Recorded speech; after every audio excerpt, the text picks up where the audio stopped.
All right. What's the motherfucking deal, man? Welcome to the Den. If you're not familiar with the Den is the best conversation in the entire fucking internet. And it's been a long time. It's been a little inconsistent lately, but we're gonna fix that. But I'm your host, Ed Honcho, man. It is good to be back chopping up with you wonderful people this evening. Excuse me. It's a lot of shit to talk about, and we're going to talk about as much of it as we can. Just crazy times that we're living in right now, right? So we will cover a variety of things this evening. We'll figure out where to start in a minute. But let's talk about the most important thing, and that is you, the wonderful people, the Den folk who are down in the Den this evening. So let's see who we have joining us. And then, like I say, we have plenty to talk about. We'll open up the lines. We'll figure this thing out. We're still Zooming, but I kind of have it figured out for the phone folks. And then, we'll get it all together. But Miss Sarah Lou, the lovely Miss Sarah Lou, how are you? The lovely Miss K Grace, how are you doing this evening, ma'am? Trixie McFly, how are you this evening, ma'am? Sweetberry. There's that. Power. What's the motherfucking deal? Little Avery, what's the motherfucking deal? The lovely Miss D the Gamma, how are you, ma'am? I hope all is well. Jason S, what's the motherfucking deal? Beyond the funny nigga. I'm just saying your name. I'm just saying your name. The lovely Miss Compton Conservative, how are you doing this evening? Well, I don't know what time it is out there. Y'all might still have some sunshine. But it's evening out here. How are you doing this evening, ma'am? Let me see. John, my favorite New Yorker. What's the motherfucker? See, yes. The lava lamp works, okay? All y'all who doubted the power of the lava lamp, see, it just needed a little bit of time to warm up, and it works. Just it gets going. It's going good. So everybody was talking down on the lava lamp, getting text messages in the middle of the show talking about throw the lava lamp away. The lava lamp don't work. It's broken. All of these terrible, terrible things that y'all said about the lava lamp. You know what I'm saying? And the lovely Miss Marie Lovely. How are you doing, Miss Marie Lovely? It's always good to see you. I don't know if I missed you. If I missed you, I didn't dish you. And I apologize if I did not. I'm thinking, did I say it or did I not? If not, you get a double shout out. But let's get into it, man. I don't know where to start. Like I said, it's a lot of things I want to hit on. Right? There's a couple of clips I want to talk about. Like I said, I want to start doing some stuff differently in the Den, man. Like, this time that I've kind of been off and on, whatever these last few weeks, whatever, trying to get it out, figure it out. I'm like, what direction am I trying to take the Den? Where are we going with this thing? And like I said, I was watching some old original Dens and just kind of seeing the energy of that. And that's what I'm taking it back to, because ultimately, this is just a conversation. You know what I'm saying? None of us are going to get out here and change the world sitting here talking. Now, our actions outside of this, now these conversations may inspire you to do other things and other I'm playing damn music. So outside of hold on one moment. That's just mine. All right, there we go. But outside of the conversation here, like if we do things outside of here and go and implement them, then yeah, things may be done. But right now we're just talking, having a conversation. But the thing that used to be so great about the Den was that you could enjoy the conversation. It was like a place to laugh, even when things were not so ideal. You know what I'm saying? Like when you couldn't say certain things, because people frowned upon them at those times, and they still do now, even more so. Like this was where a group of like-minded people on both sides of the aisle or whatever side of the argument could come together and speak their minds freely. And that's what it needs to get back to. So, like I say, we're going to work on getting back to that type of energy, but still being the community that we've grown to become over the last couple of years, I'd say, actually, because it's been an ongoing thing. But again, I thank y'all for being here. Let's get into it. I kind of want to start off with something funny, right? And I'm going to play this video. Some of y'all may have seen it. And what happened was, damn, I can't think of his name now. It wasn't Bruce Matthews. But they were saying that this was an offensive lineman that played for an NFL team when it wasn't. And so this guy was getting tagged and a whole bunch of stuff. But I found it amusing anyway, right? So let's talk about it. Give me 1 second. Let me see if I pull this up. Do I have it? What that nigga problem is, but he looking like he got a motherfucking problem. Come do something, motherfucker. Come do something, motherfucker. I'm over here. I don't give a fuck where you at. Who you think will win? I don't know. Black dude look a little gangster. This dude look a little swole though. Yeah. I don't know. Like he's been scrapping since he Nah, was little, look, but he dude looks look like really he finna pull out the blick. This dude look like he got hands. This nigga look like he got hands though. Yeah. Look, oh, they finna. Oh, come on. Swing. Oh yeah, they swing. They swing. It's Nitty in this hole. Oh my God. They going down.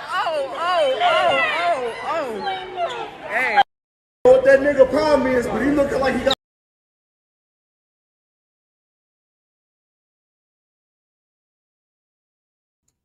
Now, you may say, Honcho, why are you showing me this?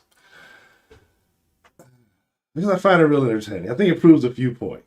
Okay?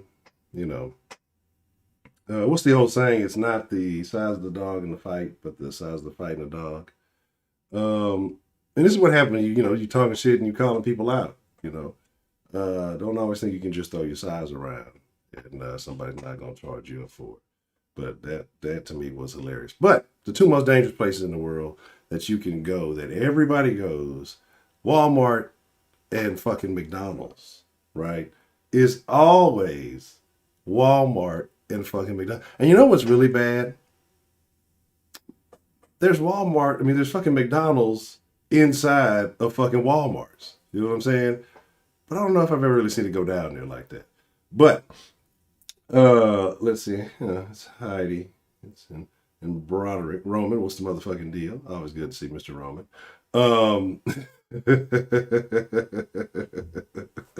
That boy got worked over. He did not miss. Oh, we're going to talk about Paul Pierce too. Yeah, trust me. Matter of fact, where's my little notebook? I don't even know where I put my little thing in my notes. But yeah, I just wanted to share that. I thought that was very entertaining. You know what I'm saying? Even though I don't like to, I'm trying not to promote violence and all that other good stuff. I had to share that. Paul Pierce. I think Paul Pierce wanted to get fired. Like, hey, he had to know that was going to happen. Since you brought it up, DeMarkey. And yes, I'll act like I acknowledge everything else you said except for your wrench. But I guess I should finally give it back to you. I meant to do it like that last time. All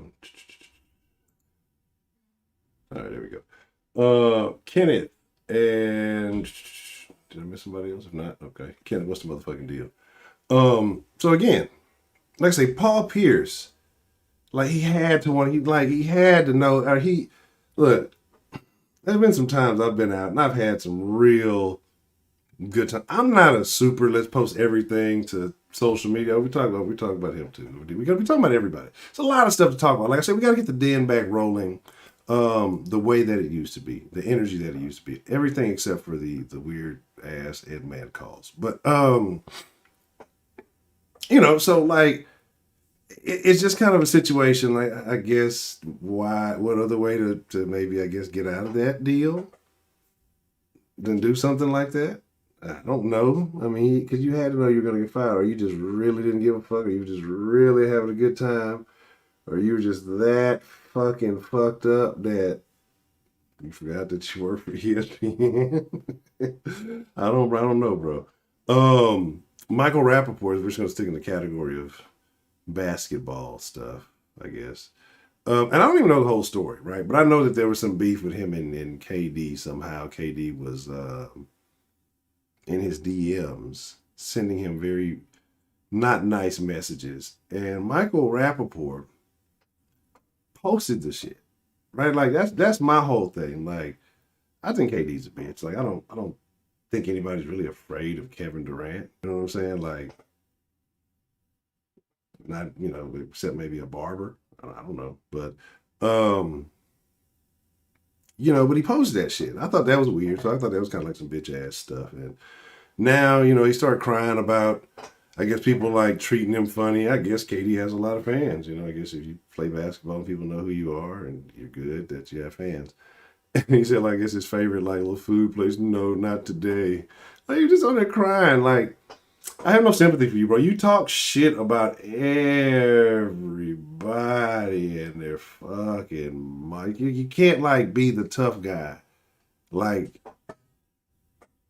forever. And then the one time, like a situation actually occurs, you on some other shit. You know what I'm saying? So, it is what it is. Yeah. KD said some real weird stuff. I don't think I can say that. I got to be careful what I say on YouTube, right? Well, I got to forget. I can say certain stuff in the Discord. I can't say in the in the den. If you're not in the Discord, you're missing out on a whole lot. Yeah, there was crocodile tears. Oh, that shit was terrible, bro. That shit was terrible. Flight reacts. What happened with him? I didn't even I stopped watching that dude a long time, but like when he started blowing up, like I watched like one or two and I'm just like, dude's not doesn't appear. Like, what is he like? What does he do? You know what I'm saying? Like, what does he bring to the game? And he just seemed to be like one of them dudes. You got a lot of fame, and you got some fame and attention. You could tell the hoes wasn't really fucking with him. You know what I'm saying? Like, seemed to be one of them type of dudes. You know what I'm saying? You got to use your money and materials to get some action. But I don't know.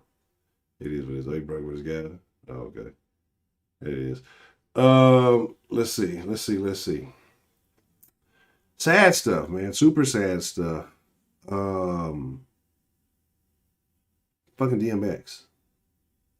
You know what I'm saying? Got a question. We're gonna talk about DMX. Everybody should have. I'm sure some of y'all might not. Favorite DMX song? Drop that in the chat. Don't try to put multiple. Just pick one. If you don't have a DMX song, don't go Google it. Just say you didn't listen to him. It's all right. Just drop your favorite DMX song on the thing. Yes, Sarah Lou. When we say close the wealth gap, hit that Cash App. Cash App. Honcho ENT. I gotta fucking put that thing up there. I should start remembering these types of things, right? I don't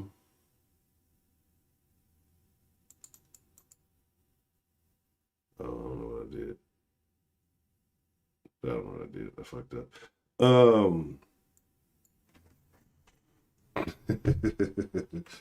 But yeah, man. So like I said, that's a unfortunate situation.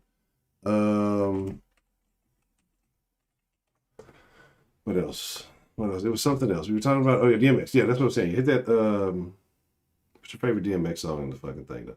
That's a real sad situation. I'm a DMX fan. And I know, let's not be hypocrites here, right? Because we were talking about little X-Nas the other day. We were talking about it really deep in the Discord, and the guy, had the shoes and the fucking, he's real dumb. He's a dummy. Like, how do you not realize that you're gonna get sued? He's like crying about getting sued, it's messed up, you fucking can't take somebody else's logo, ass clown, and fucking make shoes with their shit. It's fucking retarded. It's like saying, okay, well, this is a new Lil Nas X album. Without fucking you would cry if somebody took your fucking music and you weren't getting paid for it. Like, so what makes you think that they wouldn't be upset about the fucking shoes? Like, it's a fucking young motherfucker's an idiot, dog. Like, anyway, whatever. But can't talk about him and then not, point out the fact that DMX, Darkman X, had some sketchy skits on some of his early albums, you know what I'm saying? But I think it gave us some real insight into a lot of the demons that he was dealing with. And again, like I said, it's really unfortunate. It's real sad about these things, all the conflicting reports, you know what I'm saying? And that's the bullshit.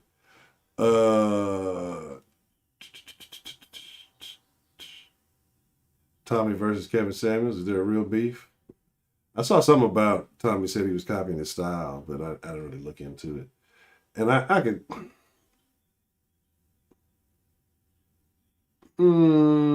could see it kind of, but not really. You know what I'm saying? Where the Hood at? That was a great song. The thing about DMX was his affinity for dogs. You know what I'm saying? Like, I always thought that was very interesting. He used to say about, how a dog will love you more than a person ever will. Slippin' was a great fucking song. Great fucking. Jamar Baker was some motherfucking deal. Slippin' was a great song. Rough Riders Anthem, great song. How's it going down? Great song. DeMarcus, stop lying. You ain't never worked out. Let me see.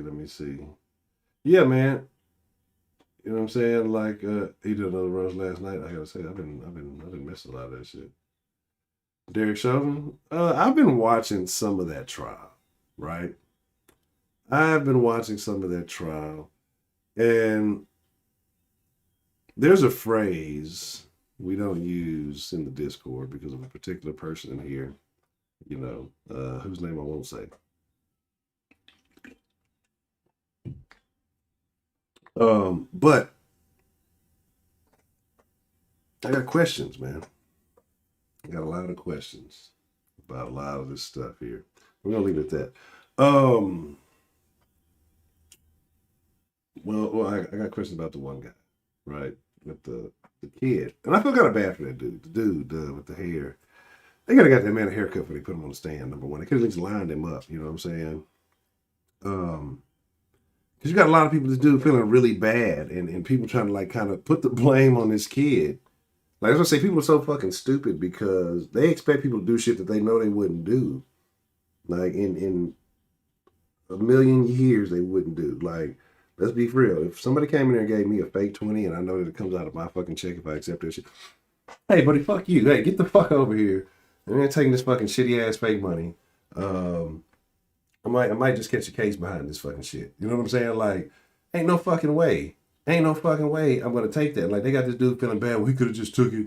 You know, if he would have took it, he would have called. Man, fuck that, bro.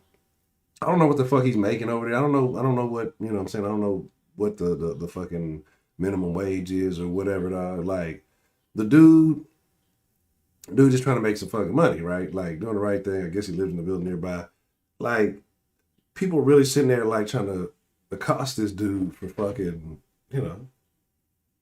doing his job. Like, people are dumb. Oh, we're gonna talk about Stop Asian Hate because that's gonna be the climax of the conversation. Like, that's what we started doing. We're gonna talk about a variety of things each night, because there's so much shit happening every day. We gotta talk about it. But there's gonna be a major point that I want to speak on, and then we'll open up the lines and we'll get to that. So the den is gonna be new and improved, way better than ever. Just because, it is. Because you wonderful people. But Stop Asian Hate. That's a crazy thing. But yeah, blaming the little dude, dog, like, that's kind of fucked up. I don't know. Some of these people, I think, are putting on some theatrics for the stand and the camera. I'm just going to leave it at that. I know one of the jurors, they say, is kind of tainted or something now because they are having stress. And it's a whole crazy thing, bro. So I don't really know. I find it all unfortunate. Ronald Isley, you shut your ass up. I'll open up the fucking lines when I'm ready. You click that. I don't know if they're leaving the right link in the description, so I have to fix all that. I'll put the links in the chat. But anyway, we're gonna talk about you, Ronald Isley. So, like I said, it was just real. It's real wild. I think the lady cop was on there today. They had the black cop on there today. I saw some of that. Like, I kind of listened to it in the background. But it's gonna be interesting to see what happens there. I have my thoughts on that. We'll save that for another day. I feel like there's something else. There's something else I wanted to talk about. I did want to talk about Ronald Isley. I don't really watch the versus shits. I caught the end of it last night. And, that goes to prove a point, right? I learned a lot about Ronald Isley in a short amount of time. Oh, I hope it's something I think it is. But here, all right. Ronald Isley's like fucking 80 years old, bro. All right. And he has like a 14-year-old kid, has a nice looking wife. And we have these discussions in the Discord often. But this is kind of the argument.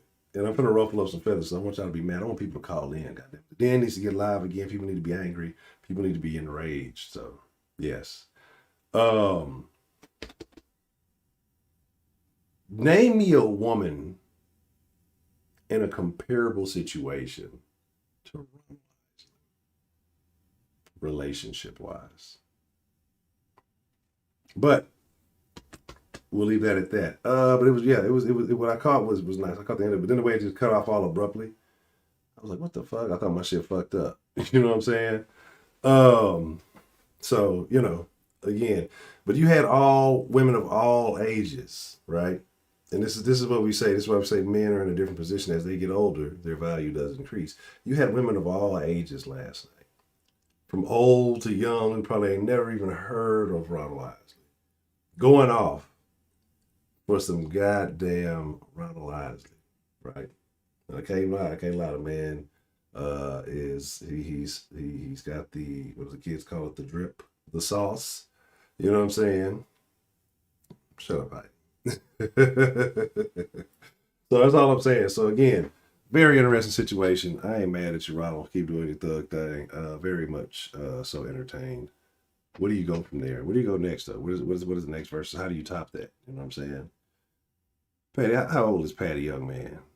Patty ain't got no young kids. But let's talk about it, right? Because I think that covers most. We talked about rap before. We talked about Ron. We talked a little bit about DMX. There's something else. There's something else I want to cover. Let me check it. I made a folder. I made a special folder, so I would try not to forget everything. All right, so I want to talk about Stop Asian Hate, right? I do want to discuss this. I want to get on this, right? And I'm going to make a public service announcement.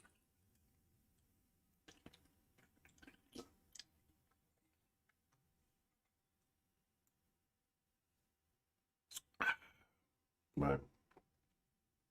I'll make a public service announcement about Stop Asian Hate.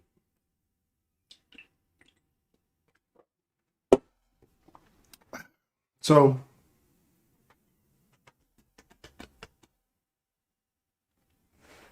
originally, when this whole thing started, I did not believe that this was a real thing. Okay. You could not convince me that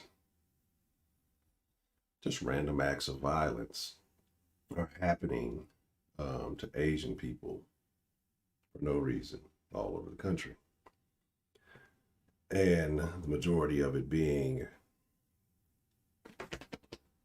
African American, right? Now, there are reasons for this, that if there are interactions between blacks and Asians, it's only at a couple of places, right? The nail shop, the hair shop, or hair beauty supply store, corner store, or some type of, restaurant located in an urban environment. And there's reasons for that. And, we can get into the whole, taking advantage of whose community or who's exploitation or whatever bullshit you're not taking advantage of. You know what I'm saying? We get into all that. That's really relevant. But these are the intersections where blacks and Asians meet, right? And so my thing is it really a Stop Asian? Is it an Asian beef thing, or is it, people in these places having bad interactions? I believe in this type of situation, anybody who owns these type of places would have bad interactions. But, over the last couple of weeks, some crazy things have taken place. I want to go look at the one where they caught the guy already, so y'all should already probably know about this one, but I want to look at this a couple of seconds. If you haven't seen it, it's a little rough. It's not too graphic. If you've watched the Bruce Lee movie, then I don't know if that was, so I said Bruce Lee in reference to what I'm talking about right now. I had really no intention of saying it, but yeah. So but whatever, you got it. So let's just watch this, okay? And then we'll go from here. I'm gonna mute myself so you guys can hear it. Then we'll go from here. Hold on.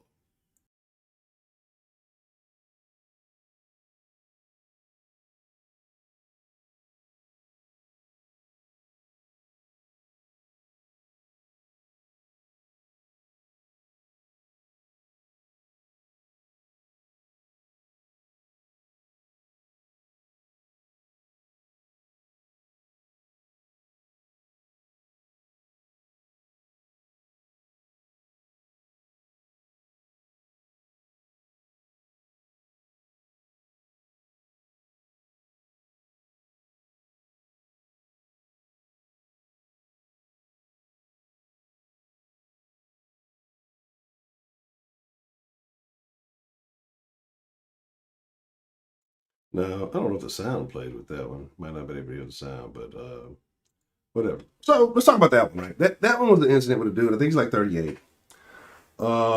Just recently got let out of jail, parole for life, right? And the reason he was in jail was for killing his own mom, stabbing his own mom to death. I think when he was like 17. So this guy is a new. I don't care like how long you're in there and they say you're regular. This guy does not belong on the streets because he's a menace to everybody.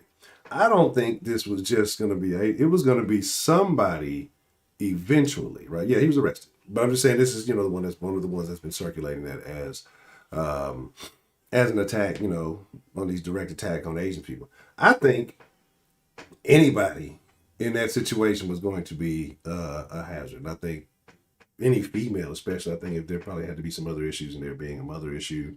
Again, you've been in prison all that time. You're not really around women. Who knows how he was going to do in society around women. I think that's a real wild situation. But this happened about a week or so ago. And I talked about it in the Discord thing. And here's the thing, too. Also, I know y'all will be like, probably wondering why I have not been in the Discord as much. And this is why we're going to get the Den back in. Because that's why I wasn't streaming as much. It was like, it was in the Discord so much. Like, yeah, I've been talking all day, so why stream? So I have to find a good balance between the two, and for everybody, for the sake of everybody. But I want to watch this one here. And this one took place in the great city of Houston. And this was funny because me and my old lady was watching this one day, and then let's do it like that, and finding out what took place. Now I'm trying to figure out something here. Hold on one moment. Out to a story you will see only on 2 tonight. A beauty supply. Okay, let me put this on here for you guys, and I want to make sure y'all are able to hear it. This took place in H-Town, and the thing is too, you actually get to hear both sides because the women in this situation, came out and spoke their piece too. So I want you guys to kind of. I'm not going to actually say anything, put on both videos. And I want you guys to, have an unbiased, I know it's slightly tainted already because I've said something, but I want you guys to have an unbiased watch of these two videos. And, you tell me who you feel is at fault in this situation after watching both of these videos and hearing both sides of the argument. A store owner in North Harris County speaking out after she was attacked. You see the video there inside of her store. That beating caught on that surveillance video. And today, a woman accused of assault is facing a judge. KPRC 2's Andy Sirota live at the store with a closer look at that investigation. Andy? Chris, the Kim family has been in the beauty supply business for 10 years. They opened up this location here in North Harris County a couple of years ago, and they say they've never had any trouble up until recently. The owner says this attack has left her traumatized beyond belief. We do want to warn you that you may find the video that you're about to see disturbing. Business owner Jung Kim recounting the moment she says she was punched in the face by a female customer, hurling racial insults at the 59-year-old as she pummeled her. Like, you little Asian girl. That's what she remember. The beating caught on the store's surveillance camera. The attack left Kim bloodied and bruised with a broken nose. Sung says you're going to need surgery. Yes, later. The trouble started after Jung Kim asked Keandra Young, Daquisha Williams, and 3 other women to leave her store after they knocked over several wig displays. And then they start saying like something like a racial word, like they say like the Asian people like should be in the black market, like we're stealing their money. The video shows the women returning to the store, knocking over the displays again. I'm gonna break this all down. Young eventually charging Kim, punching her at least 8 times, still beating on her with her fists as she lay on the ground. Her son was hurt too. He says the women scratched his face as he tried to fight them off his mother. The situation escalated from there. Her son says the pair nearly ran him and his father over with their vehicle in the parking lot. We never thought it's going to happen to us, because all of my customers, they're nice to us and we're nice to them. We have like a good environment here and a good experience here. Customers who consider themselves regulars in shock over what took place here. I think that's terrible. I don't see a reason for anyone to do something like that to her. She helps whoever. She helps you as soon as you come in the store, whatever you need. They have since hired security here so that something like this doesn't happen again. Live in North Harris County tonight, Andy Sirota, KPRC 2 News. Andy, thank you. Now, that was which we first see this. So a couple of days later, before one of the Den Discord dashes, you have this, right? This happens afterwards, right? You know, they got him, they arrested him. You saw the mug shots. And let y'all catch this. And I'm gonna tell y'all exactly what happened in this whole scenario. I knew it from the first video, but after the second one, I really knew it. But let y'all check it out. Let me shut up as much as I can. The video you saw first on 2, this beating inside a beauty store. An Asian business owner pummeled to the ground while she says racial slurs were being shouted at her as well. But tonight, the 2 women charged in this case are defending their actions, claiming their side of the story will set the record straight. Our Michael Lepardi live in North Harris County tonight. And Michael, what are they saying about the attack that was caught on camera? Well, Dominique, the 2 women say that the public is only seeing parts of the video about what happened at this beauty supply store just behind me back on March 17th. The owner's son, says that is not the case and that the video speaks for itself. The confrontation was caught on surveillance camera. The owner of a Houston beauty supply store says she was punched in the face by a customer who made racial insults. The owner's son rushed over as the scuffle unfolded. Asian girl.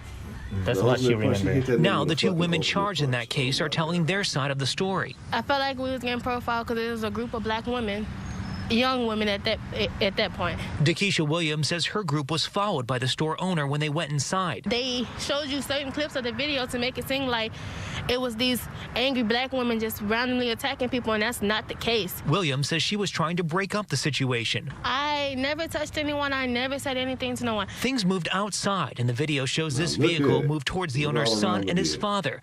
They say they were nearly run over. Keandra Young responded to that. If somebody's jumping in front of your car with a weapon and you're trying to bag up, I have somebody in the front of me and the back of me. I have no choice but to go forward. The owner's son, Sung Jun Lee, says the group of women returned after being asked to leave for knocking down a wig display, during which he claims they also made racial comments about Asian people. We do our job. We're not like following them. We're not watching them. He says his mom was the one who got attacked, and the video speaks for itself. Nothing is edited, and we're not lying. And while the 2 sides obviously have their own version of the story about what happened, both Lee and Williams seem to agree, at least on one point, that the situation should not have escalated to the point that it did.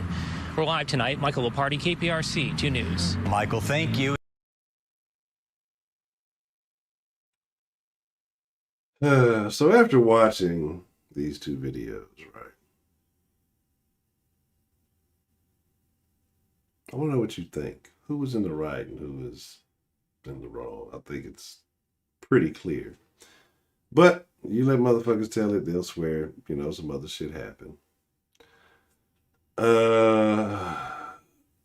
gonna tell you exactly what happened. This group of bitches went in there and they were mad because the Asian people were keeping track of their ass.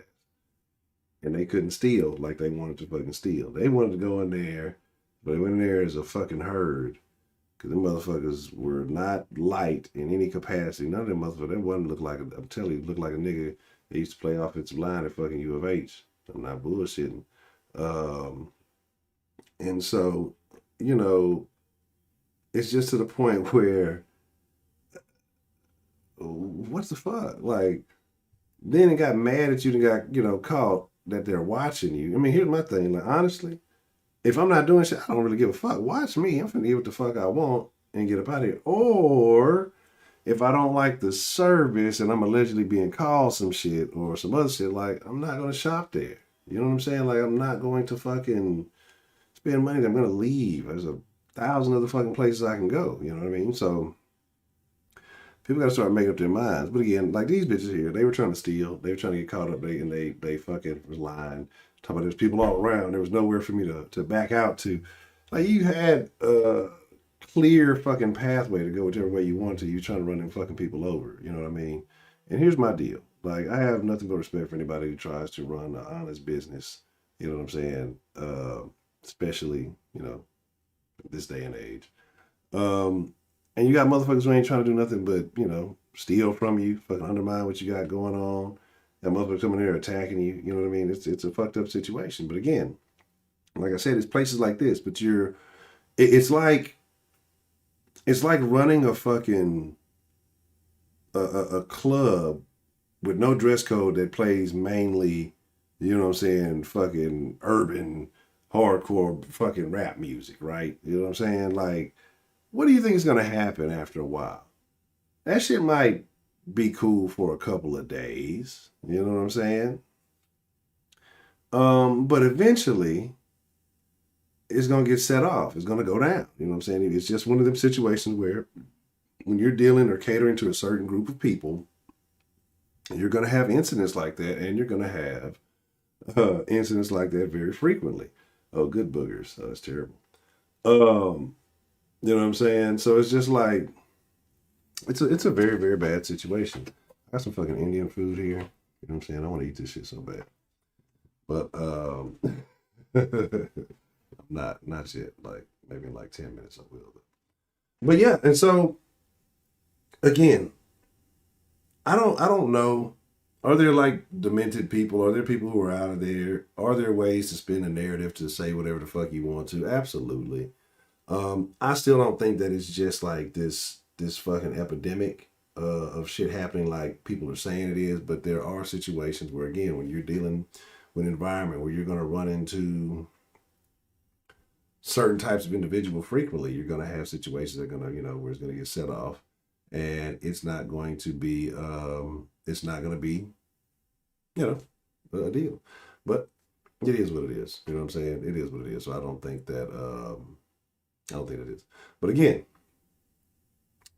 if you don't like it, niggas got to start shopping elsewhere. And yeah, them two characters there didn't look to like, hey, yes, M. Grace, how are you, ma'am? How are you this evening? The good graces. But yeah, like, and that's my deal. Like, I don't know. Like I say, and I agree. You keep them in business. But you got a lot of sketchy motherfuckers. Like, here's my deal. Like, what is it that they could have said that made you so mad that you just start knocking shit all off the wall? Like, there's no way that I believe that they came in the store, casually or in a, shopping fashion. And the Asian people just start coming, hey, nigga, what you gonna come by today, nigga?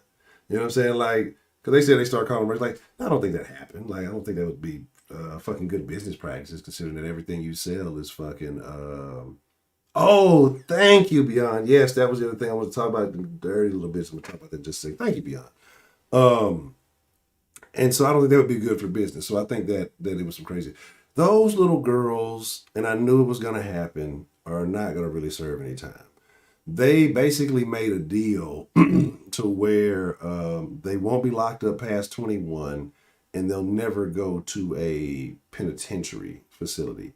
They're going to go, they're going to be motherfucking me, I think in a juvenile facility, and then they're gonna be properly released.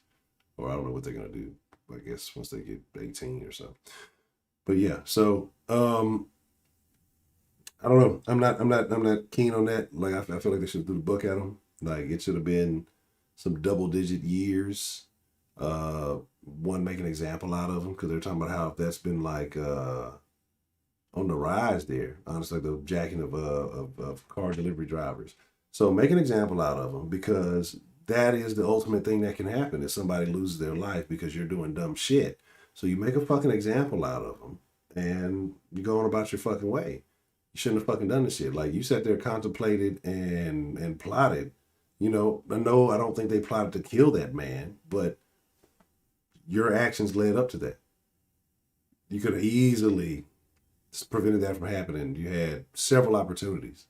You know what I'm saying? So, yeah, I was pretty upset about that, because that's not enough time. It's not even going to serve 10 years for it. You know what I'm saying? And that man lost his life, his family. They came over here trying to, get a better life for himself. That's fucked up. They'll get out and get to live again and get to do whatever, get to fucking have kids and probably spread some more little like-minded individuals just like them. I know people say, oh, people can turn around. Man, you 13 and you 15, especially a young girl out there, you're like, what are girls doing out there behaving like that? It's over, but it's a wrap. It's too far gone. There's no coming back from that, right?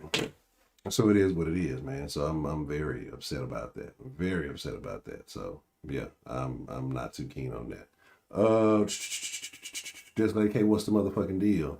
Yeah, that's what I'm saying, because like you got all these people out there carjacking, you got a lot of kids out there carjacking, and you know, so that's a consequence of the actions that they chose.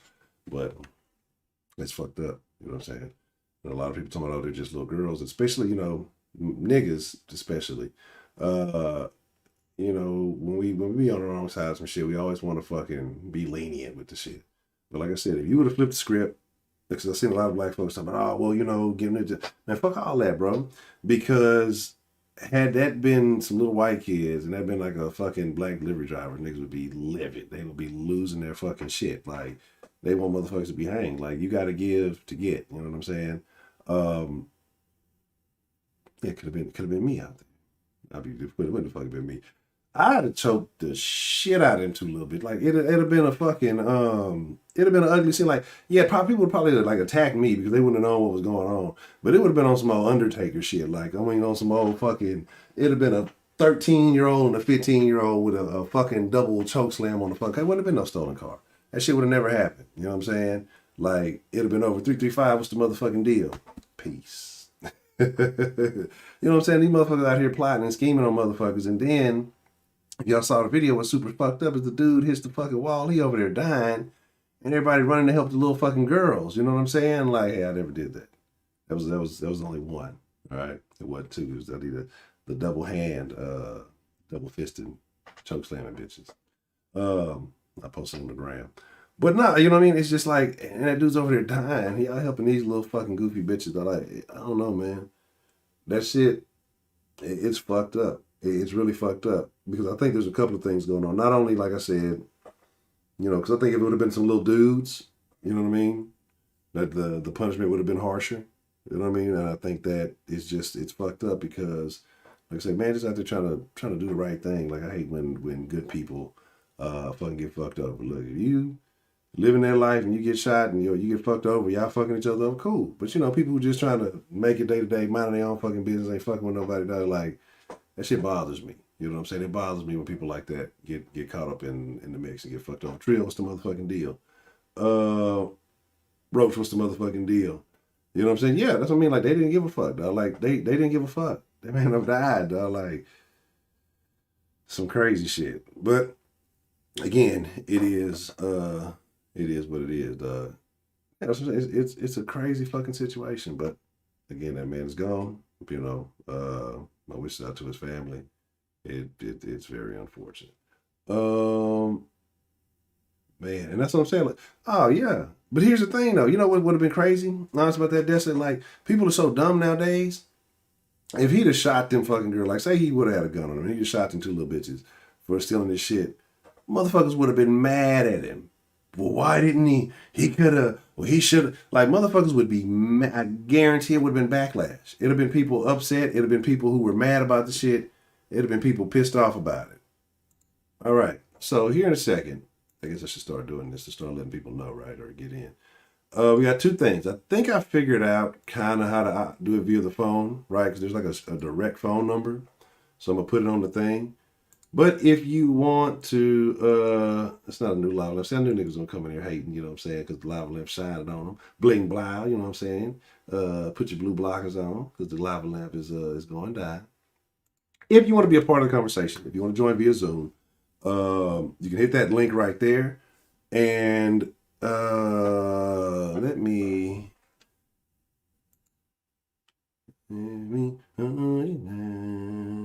man, I'm really upset about that DMX shit though. Like,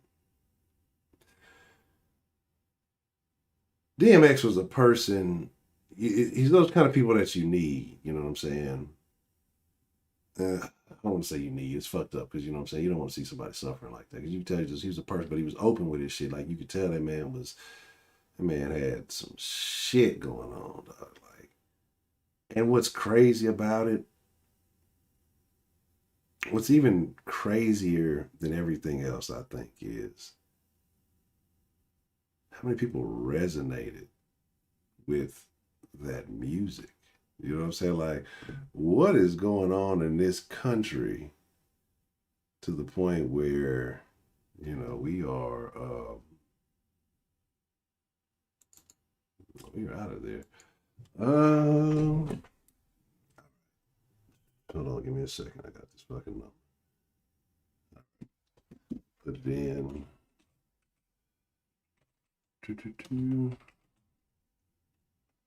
But again, I hope all y'all are doing well. Like I say, we're going to get this thing back rolling. My goal is, I'm not going to sit here and say we're going to get back on the everyday train. But I'm going to start trying to get back to multiple times a week. Probably about 8 o'clock in the evening. That works best for me right now. How I'm operating. So, that's what I'm going to go for.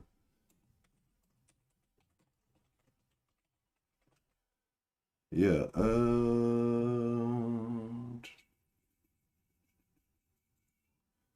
right. All right.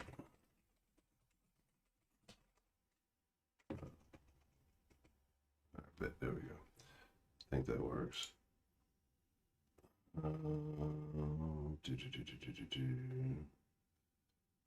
Put that, yeah, something like that. All right. I don't know. It looks kind of stretched out, but we'll figure it out later on. Yeah, what did I do with this? Yeah, there we go. That'll work. All right. Hit that number if you want to call in. 888-606-0468, and it should call directly. I got to do some little weird shit, but then I should be able to admit you into the waiting room or whatever. Until then, all right. Give me 1 sec, flesh of my flesh. Better than Grand Chip. Man, it's dark and hell is hot. Excuse me. One of my favorites. Give me just one moment here as we as I switch this thing up. Give me one moment. I know it looks exactly the same.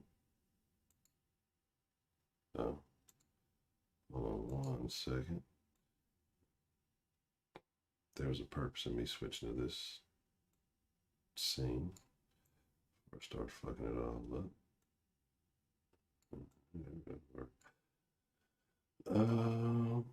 All right, give me just one moment. Let's switch this up.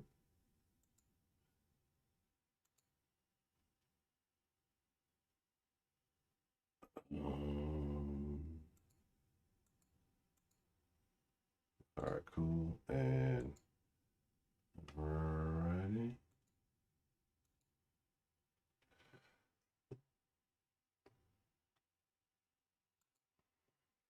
I think I got it right. Figure that out. Maybe I did, maybe I didn't. Okay, here we go. Are we? Oh, I guess I should do that. Maybe you can hear me now.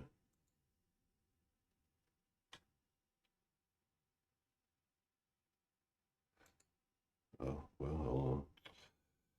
So I'm gonna get this thing right. There we go. Maybe you can hear me now. So if I got my own shit right.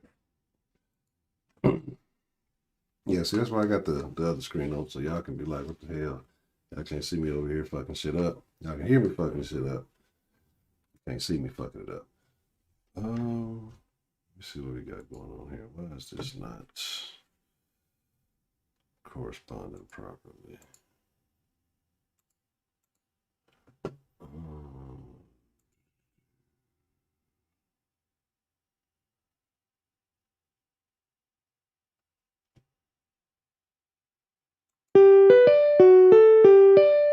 All right, come on here. That's not what I want to do.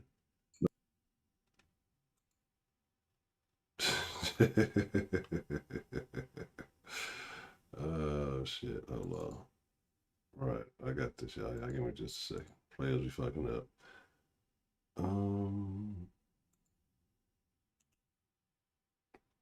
But anyway, while I'm getting this in order, did y'all watch that fucking versus last night? And for those of you who are frequent learn how to speak versus watchers, which one has been your favorite so far? I haven't watched it. I think I caught a little bit of the Jeezy and Hello? Yes. Hey, can you hear me, sir? Yeah, can you hear me? Yes, absolutely. How's it going, Honcho? I'm doing good, doing well. Let me make sure that the audio is playing properly through there. I think we should be good. How's everything going, Mr. John? How was your Easter, sir? It was good. Spent it with the family. How was yours? Well, hold on one moment, please.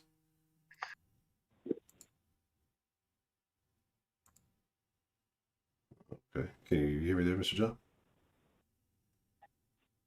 Yeah. Okay. All right, cool. Making sure we're still there. All righty. Trying to make sure I got this whole thing right. All right. Yeah, skeletons. So what's on your mind, Mr. John? What's on your mind about the litany of things that you went over? Yeah, a lot of stuff's been happening the past week. It's crazy, right? Yes. It's almost like 2020 is trying to show its ugly head again, you know? Oh shit. Bless you. Thank you, sir. Yeah. So which of the stories piqued your interest the most that you spoke about during the monologue? Like I said, I've been finding it interesting the increase in the Asian conversation and stuff. I found that very, very interesting. So being upset about the girls not getting much more time for that. That's something that bothers me because I've been kind of on that for a few days now, and I figured they wouldn't get the books thrown at them, but I thought it'd be a little bit more than what they got. Well, I mean, how they were young, right? Like 14 and 15 or something. Yeah, somewhere around those ages. Yeah. My thing with that is I don't know if you're a 13, 14, 15-year-old, what kind of, obviously, I guess they'll charge him as a minor, even though it was murder. I mean, the 13, 14, that's really young. But my whole thing is the only thing I didn't like the whole thing, but the part that stood out to me the most, outside of the fact that it was just a horrible situation overall, was how they downplayed the incident. Like it was just an accident. They were just looking for a joyride. Mm-hmm. They tasered this man. Yes. They knew what they were doing. They formulated a plot and went with it. It was premeditated? Yes. So my whole thing is, I don't think that he should get like more time because they were black and he was Pakistani. I don't want to play that angle of it's a hate crime because it's people of different races. I think all acts of hate are hate. If you murder someone, whether you stab them because they'll use a dollar or whether because you don't like the color of their skin, violence is an act of hate. So my whole thing is how it's so convenient that this was an accident. They were looking for a joyride. It was a horrible incident. Next story. Mm-hmm. That was my issue with it. Yeah, I agree. They definitely brushed over it quickly. Kind of swept it under the rug. Like I said, I thought it was a pretty bad deal. I thought it was something like I said that there's an uptick in these crimes happening. So, why are we not trying to figure out why? That more and more of this is going on. Are people just that bored, or is it a particular group of people? Well, you know what it is. It's a good thing that Black Lives Matter is going to protest for this in the name of equality, so everything's covered. Yeah, live with that. Oh man.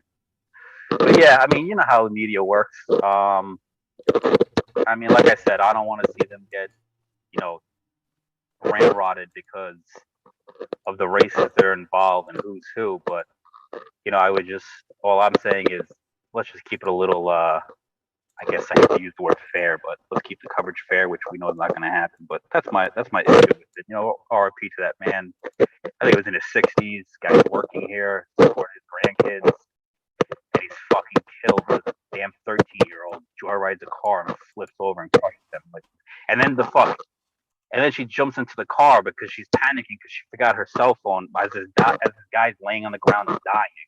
Yeah. Like, who the fuck raised you? I don't care if you're 13 or 15. We're all old, especially these days, how kids are growing up way quicker than ever before. There's a man dying on the ground, and your concern is to get your fucking cell phone so you can fucking Snapchat whatever fucking pig you're talking to and fucking put a little doggy face filter on it as this guy's fucking dying. That's just disgusting me. I want to see who this fucking person's mother is. Yeah, that I think they definitely need to have some sort of consequence in these actions. Actually, there's a story. I don't know if you heard, and I forgot to mention this. A guy, I want to say down in Florida, abducts a 12-year-old boy, sexually assaults him, shoots him in the face. And I think the kid stumbles to the gas station, lets people know what happened. They end up catching him a couple of days later. And everybody's talking about how terrible, this situation is. And I'm like, yeah, this is disgusting. This is wild. But then I listened to, a video kind of going into the details. And it says that this happened between, like 1 and 3 in the morning. And so my thing is, wait, what is the 12-year-old doing out between 1 and 3 in the morning, in the first place? Where are his parents? Like, what's going on? But again, it's one of those situations that kind of gets glanced over, gets glazed over, and nobody really wants to talk about because, again, not being supervised is what allows, a lot of these situations to occur. Yeah, I mean, not to take any fault away from the man who did that heinous act to the 12-year-old, but at the same time, that 12-year-old was, home like a normal 12-year-old should be at fucking 2 in the morning. But then again, we don't know the whole story. Maybe he met the person way earlier in the day, and 2 in the morning is like having to run out and escape from the house. Who knows? But certainly, a lot of these issues seem to be preventable if, one, you have 2 parents in the house instead of 1, and another, better parenting in general. It's ridiculous. I've heard a lot of stories like that, though, where, like, kids are running down the street, like, at awkward times, like, claiming that someone's trying to rape them or something, and it's disturbing, man. Like, where the hell are their families? I got a family member who's in healthcare, and this family member is taking care of. They get assigned to like a certain amount of patients in a wing, and like that's like they're like their specific caretakers. And this one patient is a 17-year-old, I guess, young man at that age, 17-year-old young man, and he keeps trying to kill himself. And the other day, he tried to hang himself from the blinds using like some kind of blind cord. And I was talking to my family member, and I said, "What's his issue? Like, is it a mental thing? Does something happen to him as a kid? Like, what's going on?" And my family member said to me that when he was growing up, he had an abusive mother, an alcoholic father. By the time he was like a young teenager, he was put into foster homes. He had issues there with fighting. Then when he was like 15, he befriended a man on the internet. He met this man in the city. The man ended up raping him. And like now he's like, my family was telling me, like, he's just all messed up in the head. He thinks nobody loves him. He feels like he's a detriment to the world. And it's just like, this shit scars people for life. I don't know how you have a child 12 years old and they're in a position where they're running away from a stranger, trying to get killed or raped or assaulted. I have a 13 to 15-year-old girl with a taser running around trying to carjack people. I just don't get it. When I was 12 years old, if I was like further than 100 feet from the house, my mom would fucking fling a shoe and hit me in the mouth and tell me to come back home. I just don't get it. maybe because everyone's working so much now to pay bills, and living got so expensive, and there's not many 2-parent homes to begin with. I mean, I don't know what it is, but it's disturbing that these kids are being, whether they're being allowed to, or they'll be able to sneak around because the parenting isn't good. But it's disturbing that so many children are being put in this position. Yeah, I agree. That's crazy. What do you think about the? Are you a baseball fan? No, but are you talking about the All-Star game? Yeah. I think Major League Baseball should be very careful on the can of worms that they want to open. Because they said they wanted to leave Georgia because of the new voting bill law there that was recently passed. And first of all, it's not racist. That's what people just say when they want to use an excuse to exploit something.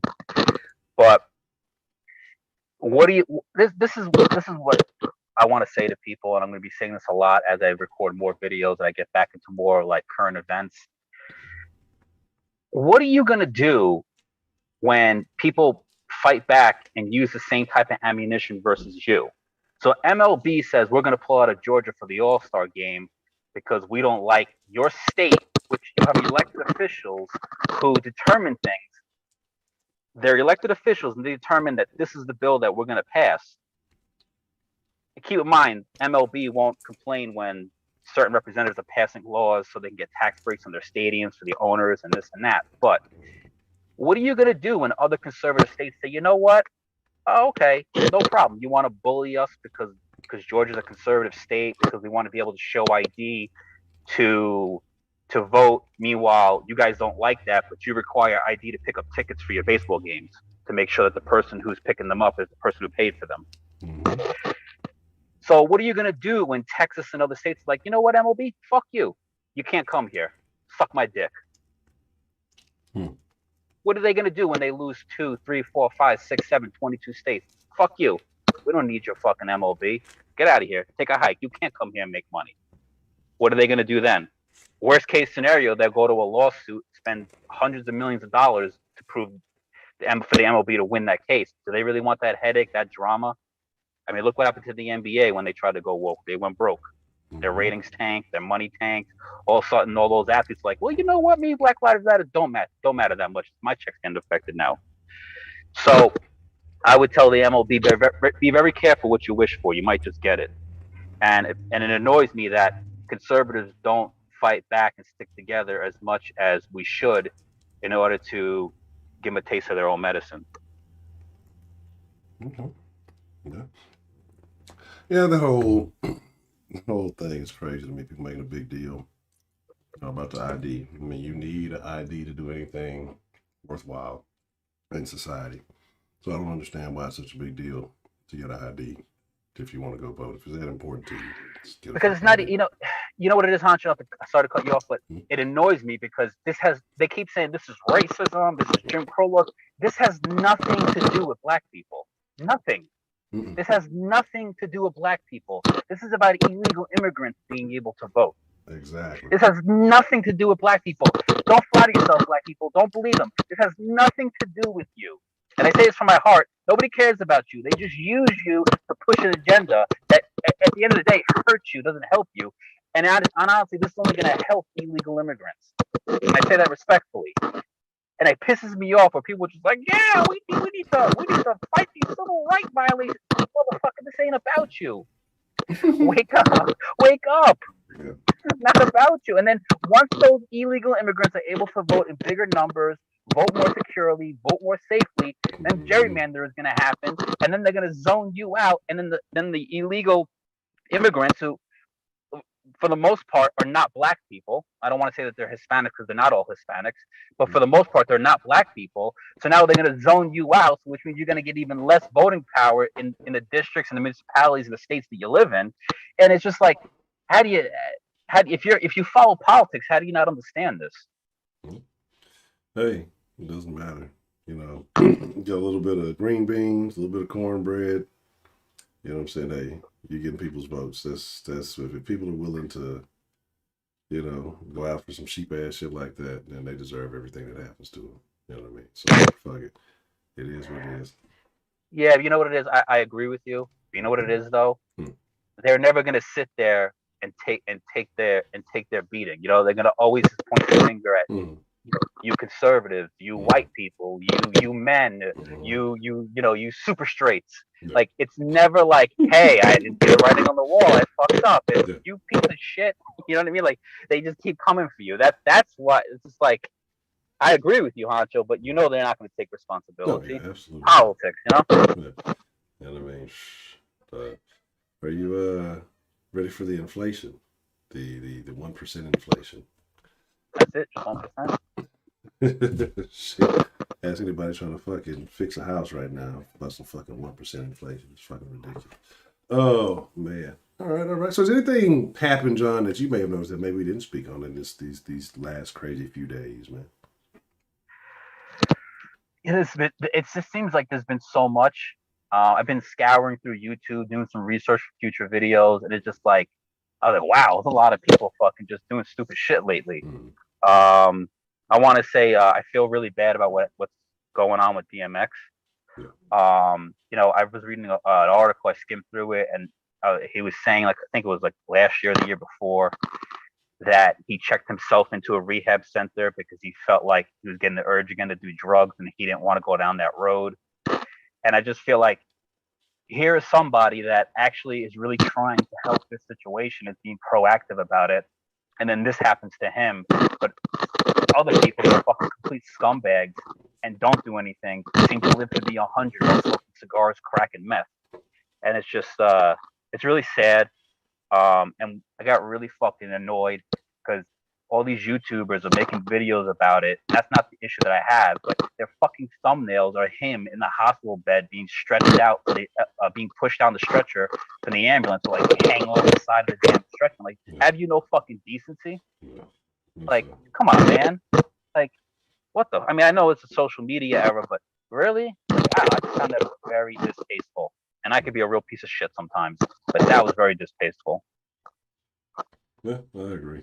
That was kind of a weird situation because when I was trying to figure out what DMX to put on the thumbnail, like, you know, you want to express, you know, some type of dismay, but you don't want to go too far. Like, again, and what I've been trying to be on this thing lately too, where, again, I try to remember people at their peaks. You know what I mean? You know, of course, there's some people gonna have some ups and downs, but you gotta appreciate people for what you liked them for. You know, DMX. It was a very interesting time in my youth. I could really relate to DMX, and you know, now to hear that shit to me, it was just like real sad. When I seen that shit, you know, I was like, it's very unfortunate. Yeah. You know? I'm old enough to remember when they showed a picture of George Floyd in the stretcher. Everyone said it was offensive and they shouldn't tweet it out. But yet they're fucking the same people that were crying about that fucking sitting here doing the same thing with DMX and supposedly they like DMX. Like, give me a goddamn break. I want to talk about Michael Rappaport and Kevin Durant.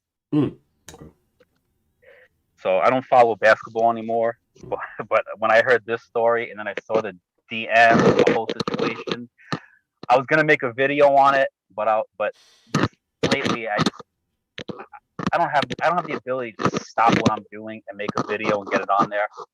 So by the time I was like thought about it, I was like, it's too old of a story. But I think they're both. What do you think about that story? I think they're both fucking dumb. I'm not a KD fan in the slightest. So, you know, when it first happened or kind of first heard about it and sending a message, I was kind of, all right, team Rappaport, whatever. You know, I was like, fuck KD. I don't really give a shit. He's a big bitch. He just talks a lot of shit. He's not going to do anything anyway. But then, like, kind of, you know, how he handled it. When I started thinking about it, you know, my whole deal is like, you know, you got beef with somebody. I'm not big on putting it all out there on social media and doing all that shit. Then kind of seeing the crying and all that. Like I said, 'cause I didn't follow the whole situation. I got bits and pieces of it. I'm just like, what the fuck is really going on here? And then to see that he's over there crying about it, I'm like, okay, now you're going too goddamn far. Talking about you had to rethink your whole life and because people were treating you mean and some other shit. Like, oh, what's really going on, man? You know, I don't know about all that. They kind of lost me on that part. Yeah, I was watching some YouTube people making videos about it, and it's just funny how not everyone, but how people could have such a difference of opinion, or how people could just overlook something as not a big deal, or how some people just come up as extremely hypocritical. But my whole thing is, what annoyed me was, first of all, they're both idiots. And I'm going to say that Kevin Durant is the bigger idiot because he has a hell of a lot more to lose than Michael Rappaport. I mean, who the fuck is Michael Rappaport? Guy hasn't made like a movie since what, the 80s with Do the Right Thing? Fucking, and he does a little bit of sport. I think he has a podcast, but like, he's not making tens of millions of dollars a year. He's not in the spotlight like that. Kevin Durant, I mean, that guy's got to be making 30, 40, 50 million dollars a year, probably just from his NBA salary, let alone other endorsement deals. And his physical health is detrimental to him playing and earning more money and building his legacy. And you're gonna sit here and go back and forth with respectfully, a fucking nobody, Michael Rappaport, an absolute nobody. And you're gonna and on top of that, you're gonna sit there and say stupid shit like call him the F word about gay people, call him pasty when you damn well know if he called you crispy, you'd be like, oh, that's racist. And then you're gonna tell him to pull up or meet you or something like that. Like, to what? To fight him? First of all, you're a fucking idiot. One, you only did it to Michael Rappaport because he's a fucking bum and you think you could take him. You would never talk like that to fucking Conor McGregor or somebody. Yeah. Two, you're gonna fight him. Okay, odds are neither you can fight. You're gonna fall to the ground. You're gonna sprain your fucking knee. You're gonna break an elbow. You're gonna tear a ligament, and then you're out for another season. And you lost probably $20 million because probably part of your contract is based on incentives. So, and on top of that, I think he got fined $50,000 for using the derogatory terms towards gay people. Yes. From the NBA. So, congratulations. You argue with a nobody, no name white man who talks like that, but would never show up to the fight. And it cost you $50,000. And if you would have been dumb enough to meet him, one, you could have been permanently injured or temporarily injured, which would have cost you 10, 20, $30 million. So I think they're both bitches. I think they're both idiots. I say Kevin Durant is a bigger idiot because he had more to lose. And everyone's saying Michael Rappaport is a bitch for exposing DMs. Yes, but let's be honest. There is no code anymore. It's social media. Like, I know when I put something on whether it's text, audio, video, when I call into your show, wherever, that's out there forever for everyone to see. I don't sit here and say I trust this person. I always say to myself, if I say it, if someone hears me say it, it's good. It has a possibility of getting out there.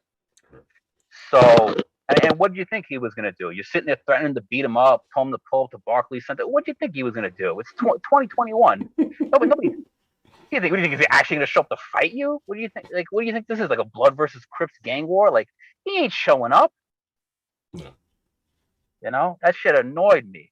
I'm just like, everyone's like calling Michael Rappaport a bum and taking KD's side, which I'm like, yeah, Michael Rappaport is a bum, but they're both idiots.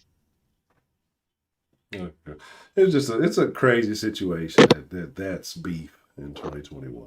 The fact that that's a thing, that we even have to have this conversation, that KD and Michael Rappaport, comedian allegedly, versus basketball player having beef on social media.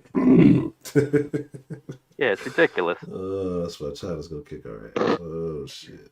And then, it's like Michael Rappaport, if you knew, like, and all this started because I think Rappaport said something that KD was like being sensitive about an interview, or he was not answering the questions well or something like that. That's why this all started.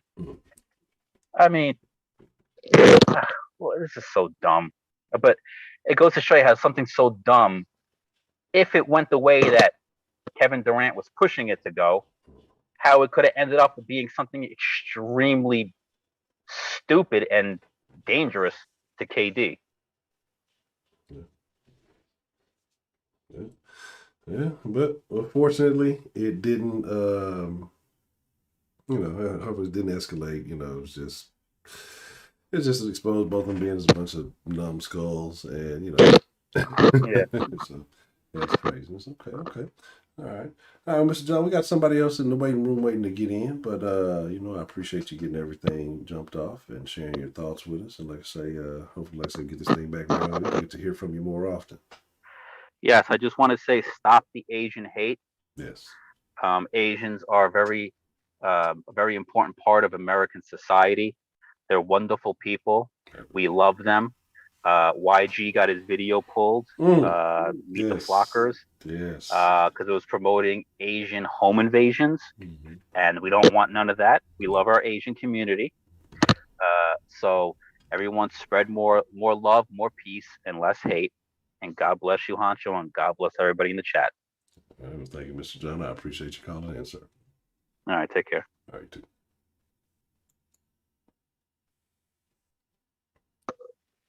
All right. Let me like this. I'm figuring out how this whole thing works. All right, there we go.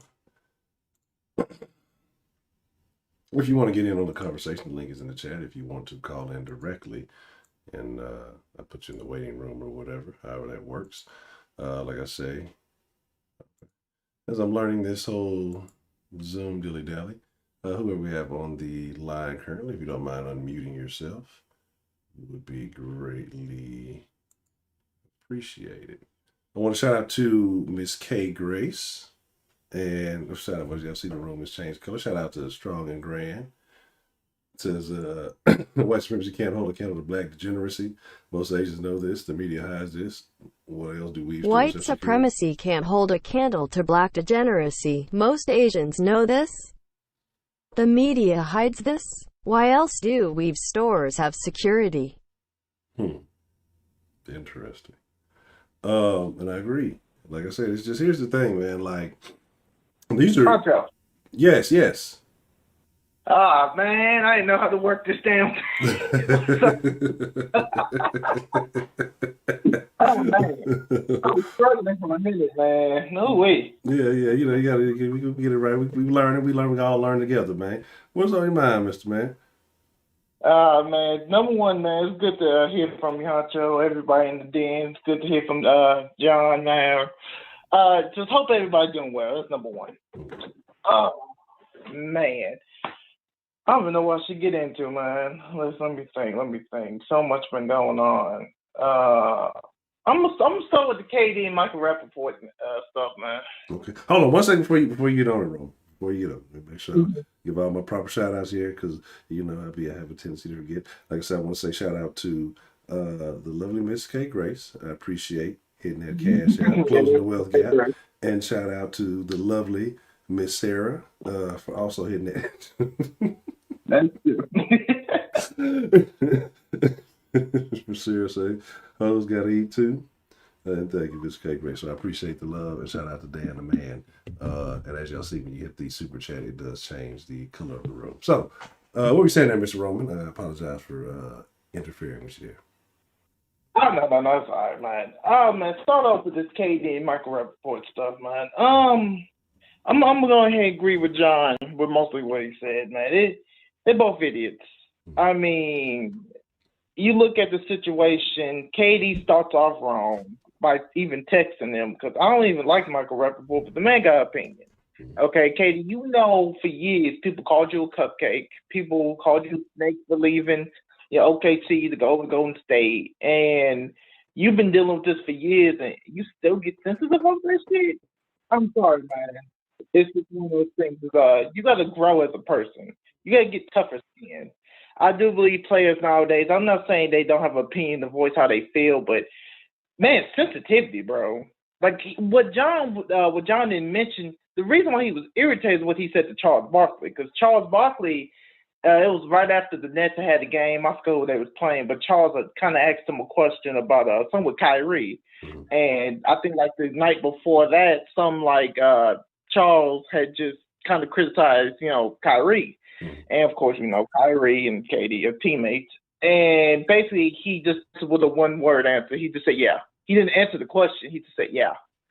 And that's basically what Michael Rappaport and KD was going at it. But basically, like, Michael Rappaport was like, why would you handle the conversation like that? You're being unprofessional. Like, KD was basically saying that Charles is a dumbass and just really asked a stupid question. And it really was a whole stupid incident. It's like, KD, who cares? He DM you, block him. I don't care, and now you make your reputation look worse. People already still hate you. And now you make people hate you more and make you look even more soft than people was already calling you. So it's dumb. I got a question. I'm gonna steer the conversation just a little, skew it just slightly. So with the Charles Barkley thing, because he said some stuff, right?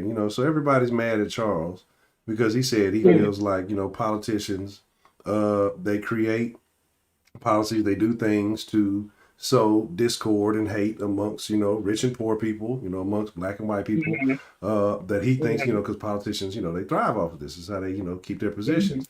Do you agree or disagree with what Charles Barkley said, and how do you feel about some of the feedback that he's getting from his statements? He's 100% right. Honcho, I mean, look at how we have these protesters from what we had at the Capitol and then Black Lives Matter and different, other protests, and some protests are turning to riots. We put our faith into these politicians like they're perfect. We put our faith into these politicians like they're God, or they're a God that we believe in, a deity that we, perceive that is almighty, right? We put our faith into those politicians. And this caused division. This caused hate. This is causing colorism. This is causing everything.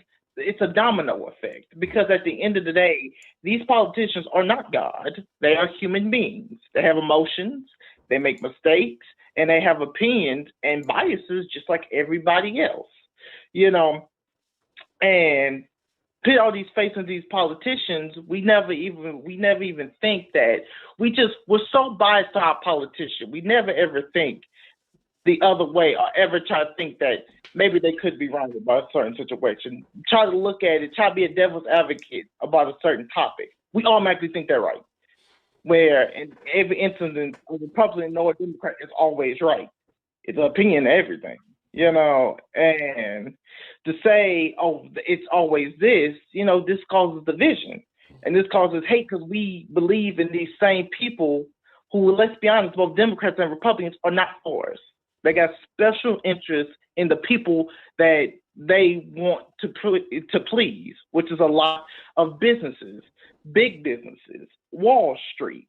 That's who they serve to, moderates and conservatives. And even liberals, they all go to big business, because that's where they get their bread. Because at the end of the day, all these politicians are rich. Most of the people that's going tit for tat, killing each other out here over these ideals are not rich, either middle class or low middle class. And they just sitting there, just everybody festering on it, while they're sitting there counting the bank. They taking the bank home, while we getting scrapped, arguing about something that's not even going to affect us. I do agree. I think what Charles said was on the money, man. It all goes down to politicians. We believe in these politicians like they omnipotent, like they can do no wrong, and then we wonder why we have problems. We have divisions, why we can't, do bipartisanship for different bills, and why we can't help both the rich, the middle, and the poor. So everything Charles said, I agree with. I 100% agree with. No doubt. Why do you think it's so hard for a lot of other black folks to understand what he's saying? Why do you think he's getting attacked for what he's saying? I thought it was a fairly reasonable statement. You seem to agree. Why do you think there are people out there who can't see, what he's saying, and that they feel like he's a traitor, he's cooning for saying that?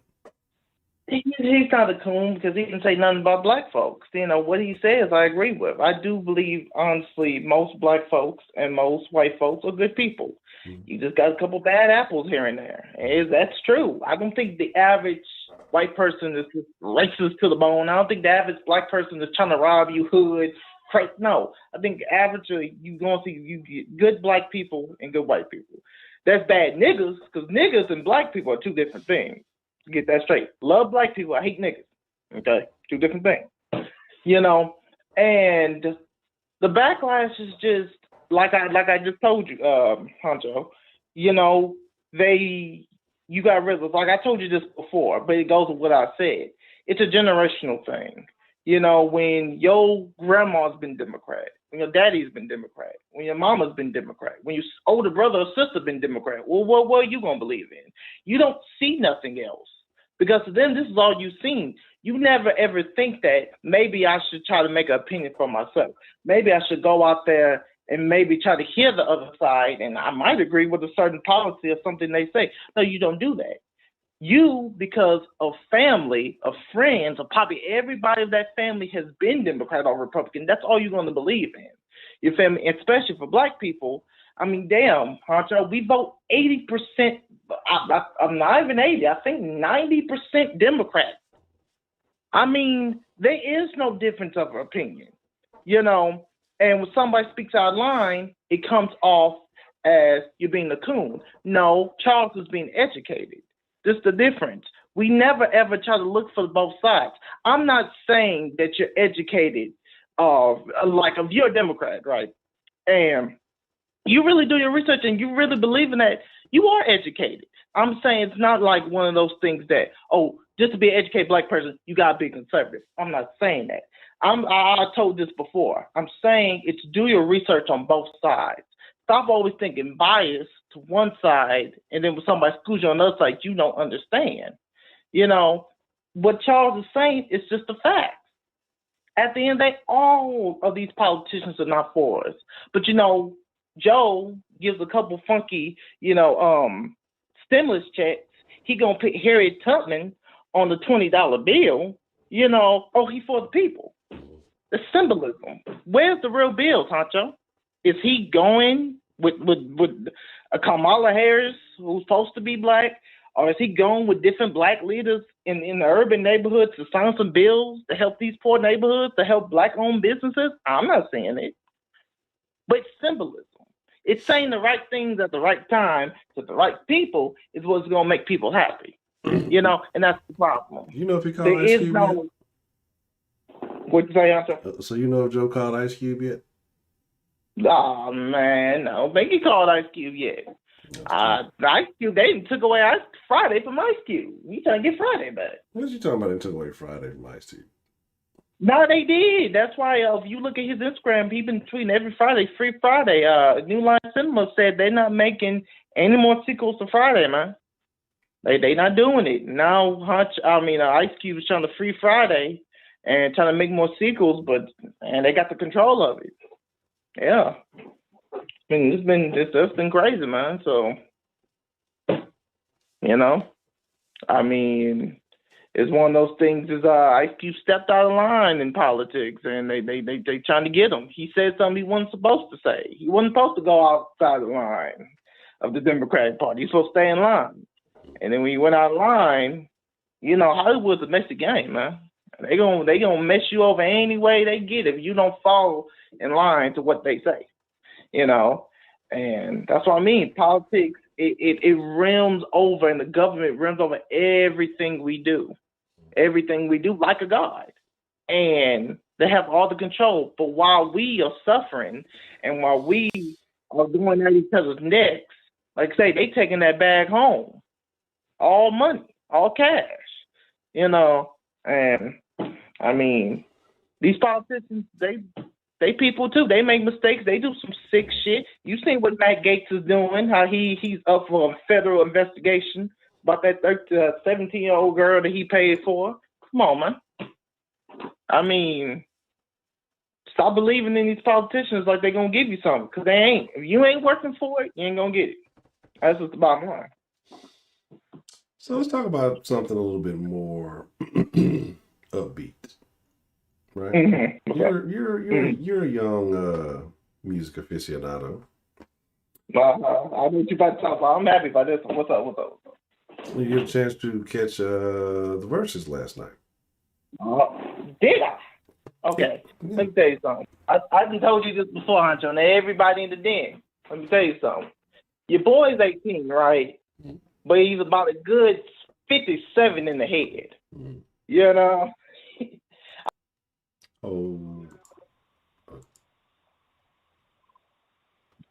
I got a 401k.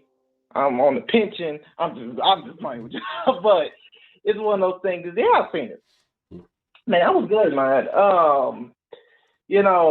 All these women geeking out on Ron. Man, Ron's is a player.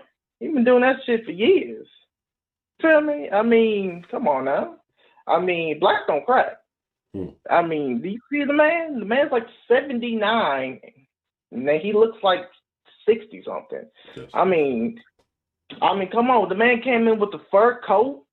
Don't get twisted. Ernie look good too. You feel me? He got the guitar. They look the same, and that was good, man. That's just, I look at these versus battles, man, and I just look at it like this, man. For a lot of these young artists, they got chips on their shoulder, right? They get a little bit of 15 minutes of fame, a little bit of notoriety, and then they act like they're the best in the world. Like, oh, they didn't reach the pinnacle of the game. You heard what Earth, Wind & Fire, and I don't know if you did, but Earth, Wind & Fire and Isaac Brothers has said this, man. They got so many platinum, gold albums, they can't even name them. They spend on money. It's one of those things, they work for that. A lot of times, especially with Ron Isley and Ernie, they wrote a lot of those hits, and so it's not just they got the money for they wrote for them being hit, all the samples. There's no Isaac Brothers Honcho, there's no Aaliyah, there's no R. Kelly, there's no Biggie. You feel me? There's none of those samples that we love. There's no Ice Cube. All the samples. That is the pinnacle of working yourself in the industry and getting what and getting what you want. Hold on 1 second, Mr. Rose. Hold on 1 second. All right. If you're calling in, and I'm adding you to the waiting room. So if you call in, I'll add you to the waiting room, and then all right. Can you hear me, Mr. Roman? Yeah, I can hear you. All right, Scotty, shut up. You stay outside. All right. I'm sorry about that. What were we saying? Nah, it's just the pinnacle. You feel me? And Earth, Wind & Fire is the same way. And, just to hear these different other artists got these chips on their shoulder, like, I'm the best R&B, I'm the best rapper. You got one funky album or one funky single, and then you try to come out with another album, it's a flop, and then you try to say you're the best. I mean, the ego is off the chain, man. And it's just I don't know. That's the big reason why I listen to older music. Because number one, because it has a meaning to it, Honcho. They're actually saying something. They're actually giving you a message in the song. Now, let's not get it twisted. Not every message in an older song is technically a good message. I mean, they was talking just as much about sex as they do in these songs. They just say it in a more elegant way. But still, the messages about how to treat women, how women to treat men, how to, get out here and work, how to be proud and be black, how to, stuff like that is what you see in older music that you do not get today, and that's what I got from last night. It was a jam fest. It's just to see these living legends still alive with all these hits, you feel me, with all this music to inspire really the hip hop game and beyond. I mean, it was just great to see, man. Steve Harvey could have shut his ass up, but it was cool, though. I mean, Steve had every goddamn story for Well, I got a question for you, Roman. What's up? Aside from what I think is going to be the obvious, if you could set up any verses that you want of all time, dead or alive, aside from MJ versus Prince, okay, we're going to take that out. That we'll discard that one. Who would you like to see? Because let me think. I got two. A one that's still alive, kind of a new one that I would like to see. I would like to see Usher versus Chris Brown. Now, that's something that I more grew up with, both of them, and something I would like to see, and they both still alive. Chris is kind of being a hoe for not wanting to do it. I would like to see that. But if it was like an older one, I would want to see somebody like Marvin Gaye go up against Teddy P. I feel like those are two people that, number one, they was around at the same time. Teddy P cheated with Marvin Gaye's woman. That's number one. And, I mean, Jesus. Among both of them, I mean, you talking about melodic mood, you talking about getting in the mood. Yeah, that's something, man. That those two are something I would want to see. Let me think of one more. I would want to see Shaka in something, but let's be honest, who could go off against Shaka? Nobody can go off against Shaka Khan. She's Shaka Khan. Same like Stevie Wonder. You know, maybe the only person that can maybe go with Stevie, I mean, maybe somebody like a Luther, but I don't know. But I love Luther too, so that would be one to be interesting. Maybe a Shaka in like a Tina Marie. You know, you could do something like something like a Parliament and Boosie and them, Boosie and his rubber band, which they were together, but something like that to get a funk fest, or them versus Rick James. Oh man, it's a lot in my head that I'm seeing right now. That let's see, John just said, Whitney versus Mariah Carey. That'd be a good one. Let me try to think of one more, man. Man, I mean, it's so many. You could do something like a let's see. Yeah. Roman. No, I gotta go off course again real quick because sometimes in the Discord we have conversations, and again, if y'all ain't in the Discord, y'all are really missing a big chunk of the den because it's just a whole different level in there. But we had this conversation the other day, me and some guy named Dakota, right? Oh, yeah. Dakota. What's up? And I'm just going to ask you a question. I'm going to ask your opinion. Take everything else away. And I want everybody in the chat to answer. I don't know because I don't remember if I asked. I might have asked this question last stream. But if I did, whatever. If I didn't, whatever. But I don't remember if you gave this answer or not. But in your opinion, who is a better singer? Beyonce or Aaliyah? Oh shit.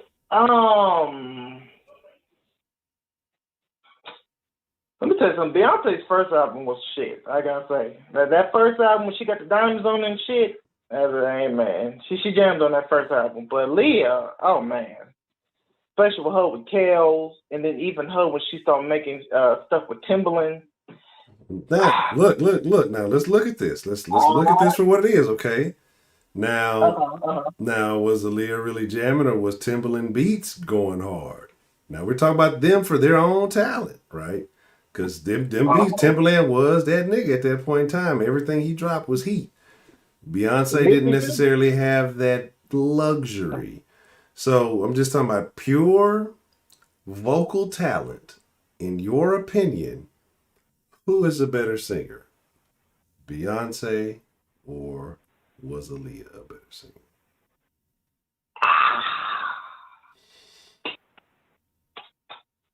There's no Aaliyah, there's no Beyonce. But I think we're just talking singing, right? Just full out, just vocal ranges. I think I go Beyonce. I like Aaliyah. I think I like Aaliyah a little bit more, but we just talking singing. It's Beyonce, but Aaliyah, man, her with Kels, with her with Missy, with R. Kelly, the name that nobody's supposed to talk about, man. Come on now, that's just you can't be beat, man. I mean, like I say, Aaliyah paved the way for somebody like a Beyonce. There's no Aaliyah, there's no Beyonce. That's that. Beyonce would not. I don't think Beyonce would have been as famous. I'm not saying she wouldn't have been that. This is the same statement that got the whole thing started. This is the statement that Dakota made. That he said there would be, if it wasn't for Aaliyah, there would be no. I disagree. I don't necessarily think they were in the same lane. I'm saying this. It's one of those things. I do think Beyonce with Destiny's Child and how smart her daddy was, and how she had somebody like a Kelly and a Michelle on her side to her sound and their marketing ability. But come on, Honcho, Aaliyah was the girl of the 90s, man, especially for black people. I get that, and you know what I'm saying. But again, how much of it was really Aaliyah just had this awesome vocal range, or how much of it was, hey, Aaliyah worked with some of the hottest people in the industry at that time? But I'm saying, but think about this, Honcho. You don't think Beyonce would have did that same thing? But Beyonce didn't have that opportunity. She put in work and she paved her way. And I'm not a Beyonce fan. And that's true. But do you know all of the producers that was on that first album too, just as much as Aaliyah? What happened? You know? I'm just saying. Beyonce had some of the best producers on her first album just as much as Aaliyah had some of the best producers on her first album. You know? So it's one of those things is in that instance it's similar. You know, if you don't have somebody like a Aaliyah, because you have Missy, right? You have the MC Lights, you have the Queen Latifah, right? The thing is, they're a little different from Beyonce. You know, Aaliyah is definitely somewhere Beyonce got a lot of influence from. Now they're not the same. They got differences, but they got a lot of similarities. You know, and you even see her interviewing her years ago, and you could tell the influence. I'm saying if Aaliyah was still alive, not saying Beyonce wouldn't have got famous. I still think she would have. I just don't think she would have got as famous. I don't think she would have been as Beyonce if Aaliyah was still alive. So I don't think so. You think if Aaliyah was still alive? The same thing about if Tupac and Biggie lived. I don't think, and I've said this before, I ain't going to forget Prepaid. I don't think Jay-Z would have got as big. I'm not saying he would have been famous, but as big, because Biggie being the king of New York at that time. Same with Nas. I don't think they would have got as big if they were still alive. That's just my opinion. You know. And one more before I go, Honcho. This is a white versus battle I got. Give me Michael McDonald, my boy, versus Kenny Loggins. I want to know what it's going to be. That's all I want. If we get white versus battles because Timberland and Swiss sold it, I want that type of white versus. I want some Fleetwood Mac versus Hall & Oates. Oh, it'll be live. Yeah, I fuck with that. I tune into that shit. Yeah, man. Well, Honcho, man, it was good talking to you, man. You know I talked to you in a while, man, and keep your head up, man. I'm praying everybody in the chat. Hope they doing well. Writing better things, man. So thank you for taking my call, man, and I'm out, man. All right, appreciate you calling in, Mr. Roman. All right, man.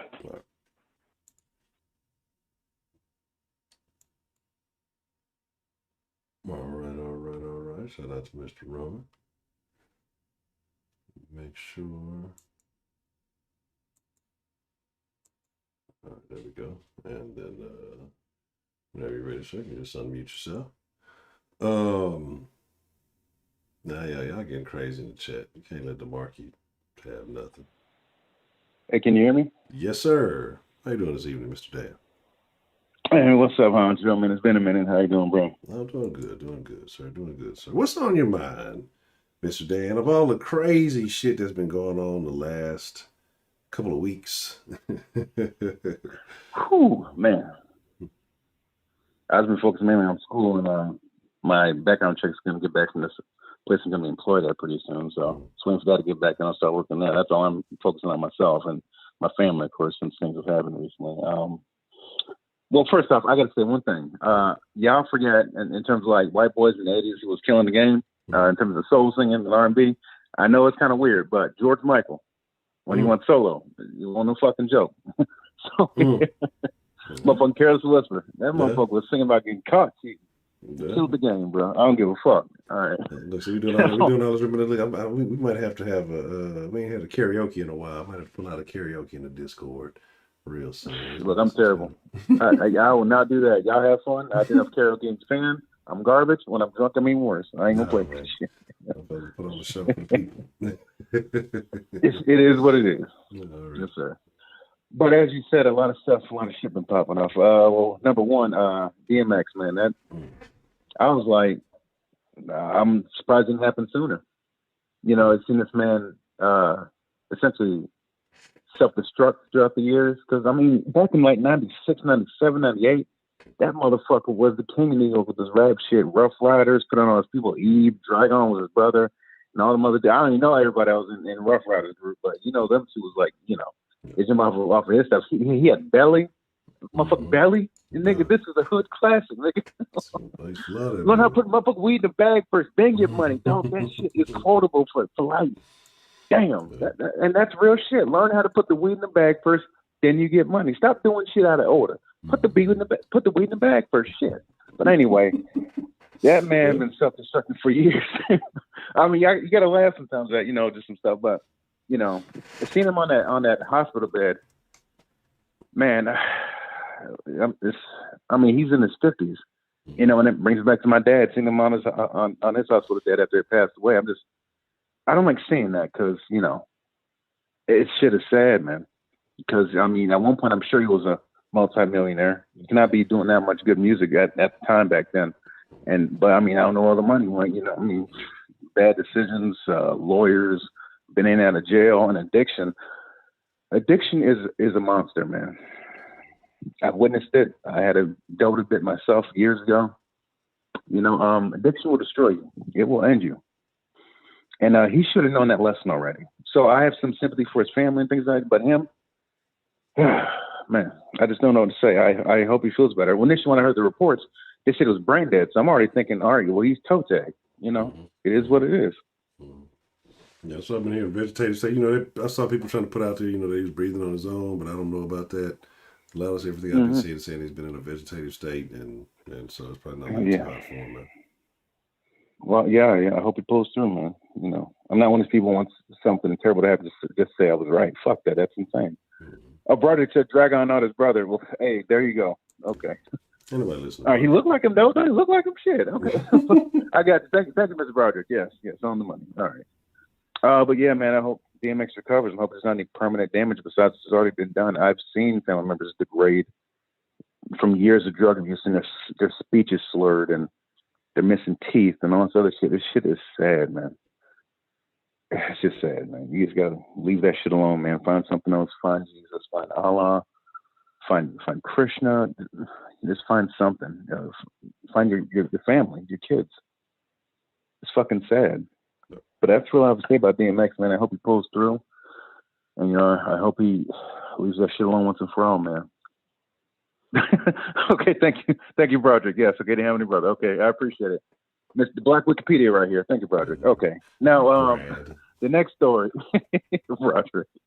What's this shit with Ronald Isley? I see a lot of stuff I ain't really been paying attention to because I've been busy with everything else. Yeah, I see my Ronald Isley. Yeah, the Ronald Isley was revived last night. And I'm surprised to actually see your ass impatient because her name is Ronald Isley. I thought that shit was funny. Yeah, because they had the verses last night, the Isley Brothers versus Earth, Wind, and Fire. And Mr. Isley got pretty sharp, and all the ladies in the land were talking about how fly he was for an old man. And then they started diving into his background and seeing that he's got a very, he's not a bad looking wife, and he's got a child for a 79-year-old, I guess a relatively young child, 14. So Mr. Isley's still pretty active, I would say. I bet. That's Mr. Big. Shit. Look, man, if these younger girls, I didn't mean to interrupt. My bad, homie. I was just saying it was messed up because I heard they didn't sing R. Kelly's parts. I heard they sung Contagious, but didn't sing the last parts of the song. It's fucked up. They writing off R. Kelly. They're trying to erase him out of the history books about black R&B. I mean, it is what it is, bro. Shouldn't been peeing on little girls. I have no sympathy for him. It'd be one thing if he had allegations, but there's a bunch of people saying that's not true. Like Michael Jackson, that thing is it's still questionable. But R. Kelly, there's a video of you peeing on a little girl. You had on some Piper mask, on some old pedo shit. So I have no sympathy for him and him getting X'd out of the verses. But yeah, man, these old cats, man, it's and I'm gonna offend somebody when I say this, and I don't think it's necessarily true, but there's a saying that men age like wine and women age like milk. And some of these old dudes, man, and that's fucked up, right? Some of your females man, fuck this nigga, and I don't blame you. I understand. But y'all know Dan only spit the facts. I didn't say spit the fact. I just said I spit stuff that I've heard. Stuff, and there's some dudes age like stale milk and the summer in Texas. And I'm sure it's hot as a bitch. And there's some females who some females I've seen from Europe and Asia. Not Asia, but America, like in their 60s, they pulling 30-year-old dudes. What's up? She's 60. I don't give a fuck. Shit like that. So it's possible, but lot of these old dudes, they tend to carry themselves in a way that attracts younger women. And I'm sure they got money, so that don't hurt nothing. So, you know, it is what it is. So I ain't mad at them. As long as everything's legal, do your thing, bro. As long as you take care of your kids, do your thing, bro. Shout out to RP to Dan the Man. Fuck it, bro. Oh, Broderick. All right. And what's this with Michael Rappaport? He always popping shit. Oh, man, like I said, that whole situation was just a weird ass thing for a comedian to get into beef with a basketball player. Both of these men have crossed over their respective realms to get into whatever tiff that they got into with each other. You know what I heard though? I heard it's supposed to be White Boy Summer. Ain't that what Chet said? Chet Hayes? Oh, that's supposed to be White Boy Summer. You heard that shit? Oh no. You know what? I'm glad you said that. There's so much shit to talk about that I missed. Like I said, I'll be out of the loop. You heard something about I heard the game commented on something on that, and it was something retarded. Told Chet he needs to go back to fucking with white girls because he can't handle a strong black woman. This shit, right? Went over the head with a pot. Yeah, this is the shit I be talking about, niggas reinforcing this bad behavior from these goofy bras, and then wonder, y'all want anyway. That's a whole other conversation. But yeah, the game is encouraging this stupid behavior, and I'm pretty sure people are yes queening all up and down the comments on that post. But again, it's crazy shit, bro, like goofy shit. White Boy Summer. Hey, that's one good look, man. Oh, look. Look, the females listening right now, y'all hope y'all ain't too mad about me saying that thing about the milk and wine things. Y'all shouldn't even said nothing. I apologize. I didn't come on with it. Some other motherfuckers said But see, it's just the only people who mad about it, the milk thing, is if they age like milk. Otherwise, they're not going to be mad. You know what I'm saying? They'll be like, shit, it ain't me. I ain't age like no damn milk, so I ain't worried about this shit. So... You know what? I already said it. It's in the air, man. It is what it is, bro. I'm not gonna make it a fucking 50, so don't feel bad. I'm pretty sure. It's in my blood. I ain't gonna make it that goddamn long. Shit, you're gonna be 136. So they're gonna genetically modify all the food. They're gonna make sure they're gonna keep us alive somehow, some way. Probably that Agenda 2030 shit. Human balance. I don't know. But anyway. And shit. Oh, the main point I wanted to bring up. About it's what I tipped in earlier. So see what's happening is the media has been on this. I'd say the past decade has been on this. Actually, let's say it's around 2012. They started with this real big anti-white rhetoric. I noticed it like around Obama's second term. A lot of I hate being white. I've heard so many white people say I hate being white. I'm like, look, I started laughing when I heard it first. And I'm like, why is all this happening at once? Because it seems like a big psyop, and it teaches. Look, I don't think any group of people should hate themselves. No one. I hate when little black girls are told that they don't have good hair. I hate that shit. Fuck that. My mom told me I didn't have good hair. None of us had good hair because we had nappy, coarse hair. Because our mom grew up hearing that shit from her mom. It starts at home, and it starts from generations ago. I believe the previous caller said it was a generational thing. He's absolutely right. Shit like that. But here's the thing, though, with the whole Asian thing and this whole anti-white rhetoric. See, when it comes to the Asian population, the majority of issues they had in terms of like violence in the communities hadn't been from other Asian people. It's mostly from black people and Hispanic people as a secondary nature. Now, I guarantee you, if you look at all the videos of those Los Angeles riots when Koreans was on the rooftops with the rifles and shit, I guarantee you they weren't fighting any neo-Nazi Aryan Brotherhood motherfuckers. They was fighting Crips, Bloods, and Latin Kings, and MS-13. They weren't there back then. And Mexican Mafia, but mostly Crips and Bloods. That's who they were shooting at. That's who they were shooting at with. The rooftop Koreans, bro. They coming back. Rooftop Koreans are coming back. But see, the media is pushing this narrative, and I've heard this one dumb Asian broad. I'm being nice. She said, like, well, you know what? Because black people are attacking Asian people because of white supremacy. The amount of jumps and hops needed for that logic in your head, it's astounding. I golf clap. But see, some people aren't with that shit. Let me tell you this. So there's people like Lauren Chen and Dinesh D'Souza who put out these statistics about the majority of attacks from our community come from black people. And you see a lot of these stories come out. Even some parts of the media having to admit that, hey, we need to calm down this Asian. If you look at the reports, there's a lot of other bloggers and bloggers who've done this. Salty Cracker, Sarah knows Salty Cracker. That dude's funny as shit. He's putting out a bunch of stories. Some Filipino guy gets face slashed. Some dude got stolen. A Chinese dude got stolen. One guy got punched and got killed. I think these 2 black kids like gang raped that Asian woman. But there's a lot more of those stories like that. And but they're putting this all on white people, and I tell you why. Because that one dude who shot up those beauty parlors. Here's the thing though about that: the majority of the victims were Asian women, but it wasn't because they were Asian. From what he said, and what from the director of the FBI, Christopher Wray, said, it wasn't racially motivated. It was due to this guy's weird sexual fetish, and he was mad at them for stuff, and I don't know what it was. But he said it, because let me tell you something. If remember Dylan Roof, the guy shot up that church with all the black people, he admitted that was some white supremacy shit. Yes. This guy said it was some weird sexual shit.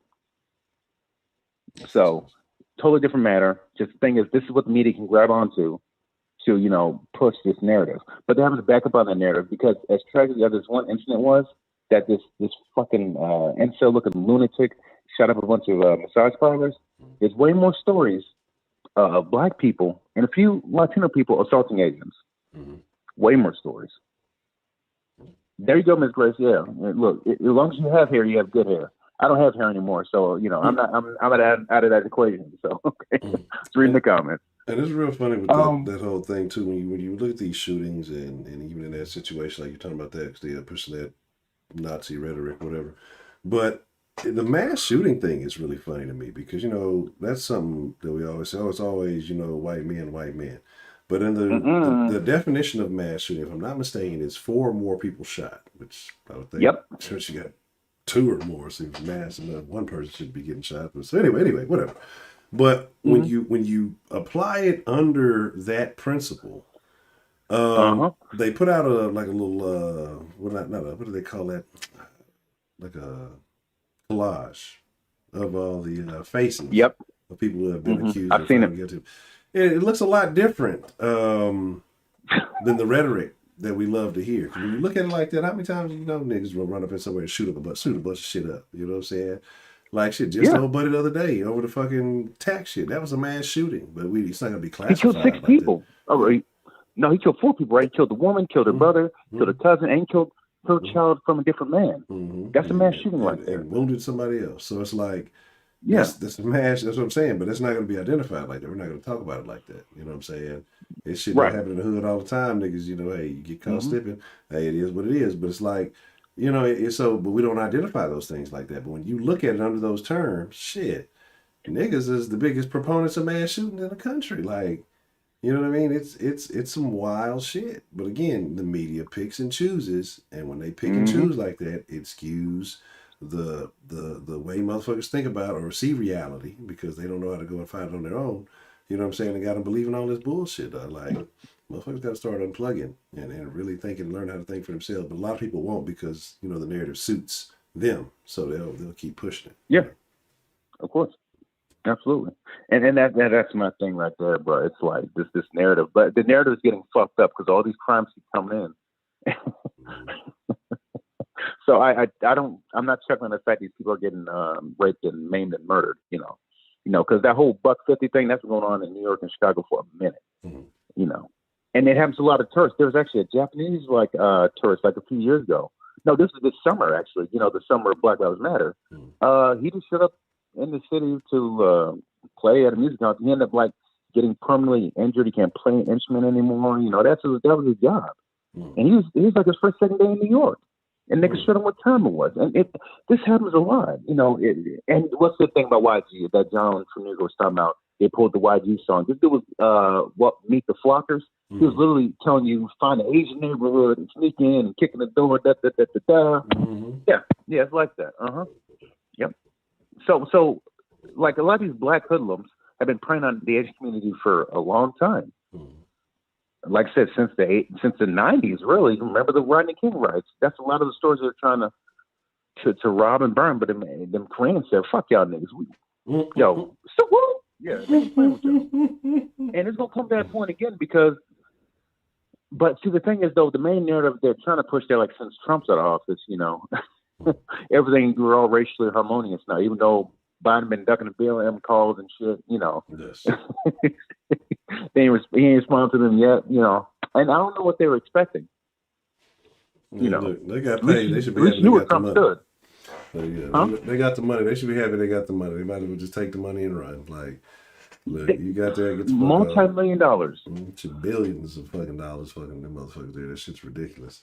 Like, where the money at? Yeah. What? I've asked people, how has your life improved as a black person since you've heard of Black Lives Matter? Nobody can answer that. There is no answer for that. It hasn't. Nobody's life has improved ever since Black Lives Matter has come into existence. Like, a few has. It's called the DNC, but that's a different story. Yeah. That's essentially a well-funded campaign contribution. But see, here's the thing, and I'm about to leave soon because I know it's been 2 hours. You're probably about to head out, and I got to do some homework. Here's the thing black people should have realized decades ago, but it's a little bit too late now. Demographics is destiny. How many people are in the population and in society is destiny. In most homogenous societies, like Roger, like say Japan, which I spent a bit of time in about 2 years, like 98% of people there are Japanese. So there's no issue with generally like what people want as a whole. I mean, there are issues they have had. They've had a lot of issues in the past. But generally, there's no racial issues. You might have a few Nigerians trying to scam people in Tokyo and shit. I've seen it. I'm like, I know you ain't gonna fuck with me. I'm going over here to get some sushi. But they usually have those issues. But in a place like America, where it's a big melting pot, you have white people, black people, Asian people, Hispanic people, everybody. So everyone's grabbing for their resources. Everyone's trying to suckle up the tea. Problem is, black people, our population has stayed roughly 12% for like decades now. But Hispanics are growing, and Asians, they have a lot of GDP in their communities. More than us. And we're see, the trend has passed us. We're still waiting for it. The train's supposed to take us to the promised land. But see, that train, these politicians with all these promises, they're promising Hispanics things, and they're delivering on them, in the most part. But black people, they can just tell you something, you'll believe it. Correct. So when it comes to the DNC and black people, good luck, man. Good luck. Good luck with that. That's all I gotta say. Good luck. And yeah, Trump lost, quote unquote. I put it like that. I'm gonna leave that alone. But at least he actually had a plan for y'all. At least he actually had a plan. At least he had something for y'all. I don't give a fuck about Lil Wayne and all these other rappers getting freed by him. I don't give a fuck about that shit. But at least he had some sort of plans, and he wanted to put it in motion. Actually spoke with people in the community about it. Or at least his camp did. He was wanting to do that. These DNC people, good luck, man. Good luck. Got what they needed. They immediately let them know we done fucking with y'all. The moment they got what they needed, they stopped fucking with y'all. They gave some motherfuckers some cornbread and some black-eyed peas and said, get the fuck out of our face, motherfucker. Like, make some fucking old soul food. Get the fuck out of here. We done. It's crazy. Man, bro. I don't know, bro. But yeah, man, y'all be careful out here, man. And like, my thing is just like, I really want my people to be more aware of the issues going on and be aware of the media manipulation going on, really be aware of it. Now, I'd like that, but good luck with that. Because if they haven't paid attention now and haven't seen the state of some of these Democrat-ran shitholes now, then I don't know what to tell you. I mean, look, just look at some of the issues in some of these cities. Look at Seattle, look at Portland, look at LA, look at San Francisco, look at, Memphis,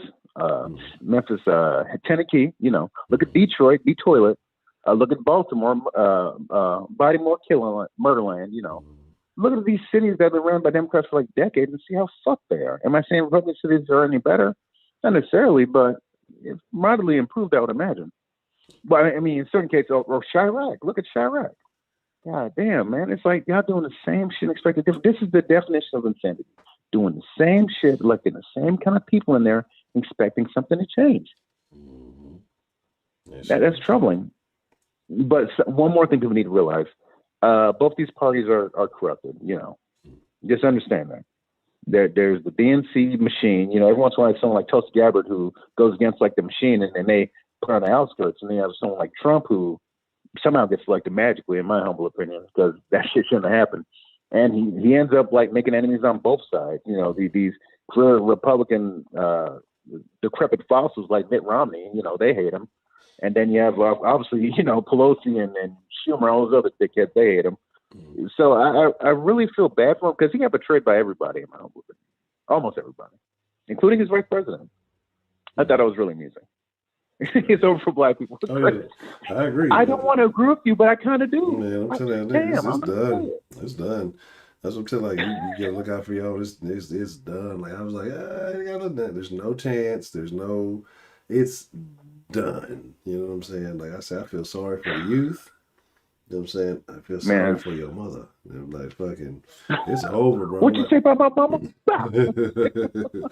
It's over, man. So, it is what it is at this point. It's just time to watch the shit come tumbling down. There's no I told you. But hey, as long as we get Atlanta, which is the Wakanda in America, we're good. As long as we got Atlanta and Tyler Perry, we're good. And Oprah, I think our problem. Oh, what's up? Yeah, he can keep making the same Medea movies, and niggas will keep watching them. Medea gets pregnant, so whatever the new shit is, I'm gonna laugh, bro. I don't know. That's all I got, man. Just DMX get feel better. It's gonna be White Boy Summer. Asian Lives Matter, Black Lives Matter. They're gonna start beefing. I already see him beefing on Twitter. It's fucking amusing. And just black people, man. I want us to be more aware of what's going on, bro. You don't necessarily have to be like a card-carrying Republican. I wouldn't recommend that. You should be independent. Come with your own thoughts, feelings, do your own research. But good luck to black people, including myself. Obviously, I'm doing what I can with the situation that's happened recently. It's hard, but I have to push on. And it's good to talk to y'all to get those feelings out. Absolutely. But that's all I got, Honcho. You got anything else for me? No, sir. That's just all I say. It's always good to hear from you, Mr. Dan. I concur. I agree. You know what I mean? It's just, it's a wrap, and like I say, good luck. But at this point, as a group, no, good luck to the individual black people out there who are trying to make it. I can't wish niggas as a whole, black folks as a whole, good luck, because even the ones that's not niggas don't have my best interest or our best interest in mind. Like you got non-nigga black people, so niggas are the ones that just like deliberately tearing shit down. You got black folks that think they're doing the right thing for black people, making terrible decisions and just don't want to acknowledge the shit. So like that's why I say it's just a rap as a whole. That's why I say I only got love for the individual motherfuckers, because this is over with. It's done. I'm just waiting for the countdown. Oh, one more thing. I agree. Sadly, I agree. I wish I didn't. I wish but I agree. But one more thing about the Asian community. If any people ever hear this, these universities that are promoting, Asian Lives Matter and we have to be against the hate. I've seen posters and shit on, and not really posters, but like text and emails from my university saying we're against Asian hate. This is wrong. We're here for Asian people.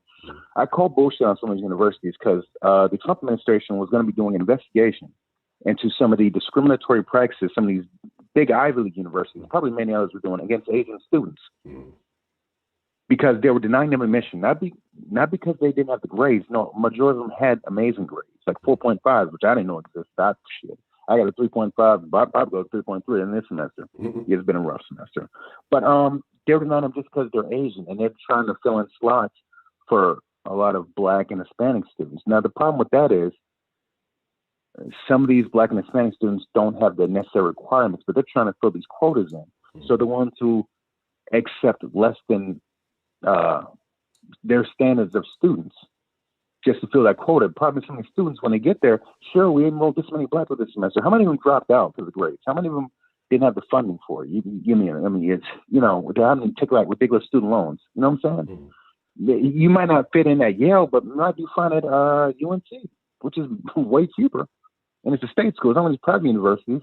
So Asian students, Asian people in general, when you see these universities and other organizations doing that shit, call their bullshit out right there, because they have no problem discriminating against you to fill in a quota, but they'll post how virtuous they are on Facebook and Twitter and all this other social media bullshit. It's fucking bullshit. It is.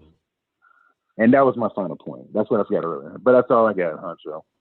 Hope you have a good night, man. Well, Mr. Dan, I appreciate you calling in and sharing your thoughts with us this evening, man. It's good to hear from you. All right, shout out to Miss Gray, shout out to Sarah, shout out to John, Broderick, you a fool. That's all I got, man. Y'all be safe. All right, Dad. Appreciate you calling in. You have a good night. You too, sir. All right. Well, I guess we'll get ready to wind it down. It's about that time, but I appreciate y'all for joining in. But y'all know how it goes, man. After the live stream, slide on in the Discord if you're in that thing. And we'll get into the after party if y'all still up. For those of y'all who is way past your bedtime, we'll take your ass to sleep, goddamn. You're a disgusting person, Broderick. I hope when you ever do start selling ribs again, like en route to whatever destination or location you're finna set up shop at, I hope you catch 2 flats. Yeah.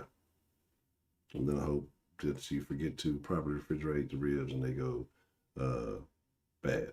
And nobody buys any of them just for that thought because you made that statement. But shout out to everybody. I appreciate everybody who called in and shared their thoughts. Shout out to Roman, shout out to John, and shout out to Mr. Dan, the motherfucking man with the plan. Also shout out to Miss Grace and shout out to just Sarah. Appreciate the Cash App love and shout out to Dan the man. Appreciate the super chat love. As we have the good green mood in the room. But with that being said, it's time for me to call it a wrap. Look for, I'm not going to say tomorrow. I'm not going to say, I'm aiming for Wednesday at 8 again. I got to try to get my wig split sometime this week. And it's probably going to be later in the afternoon because I got some appointments in the morning. So, but we'll have another den this week before it's all said and done. So make sure you guys stay tuned to that. But with that being said, slide in the Discord. It's all good. So do shall be cool. I gotta be cool. I appreciate y'all for coming in. And I'm just finna hit the stop button. Like, I don't even know if I got like a leave screen. I need to make a screen for just leaving when I'm done. I'm just gonna hit the stop button in the middle of the words, so it's not even gonna finish.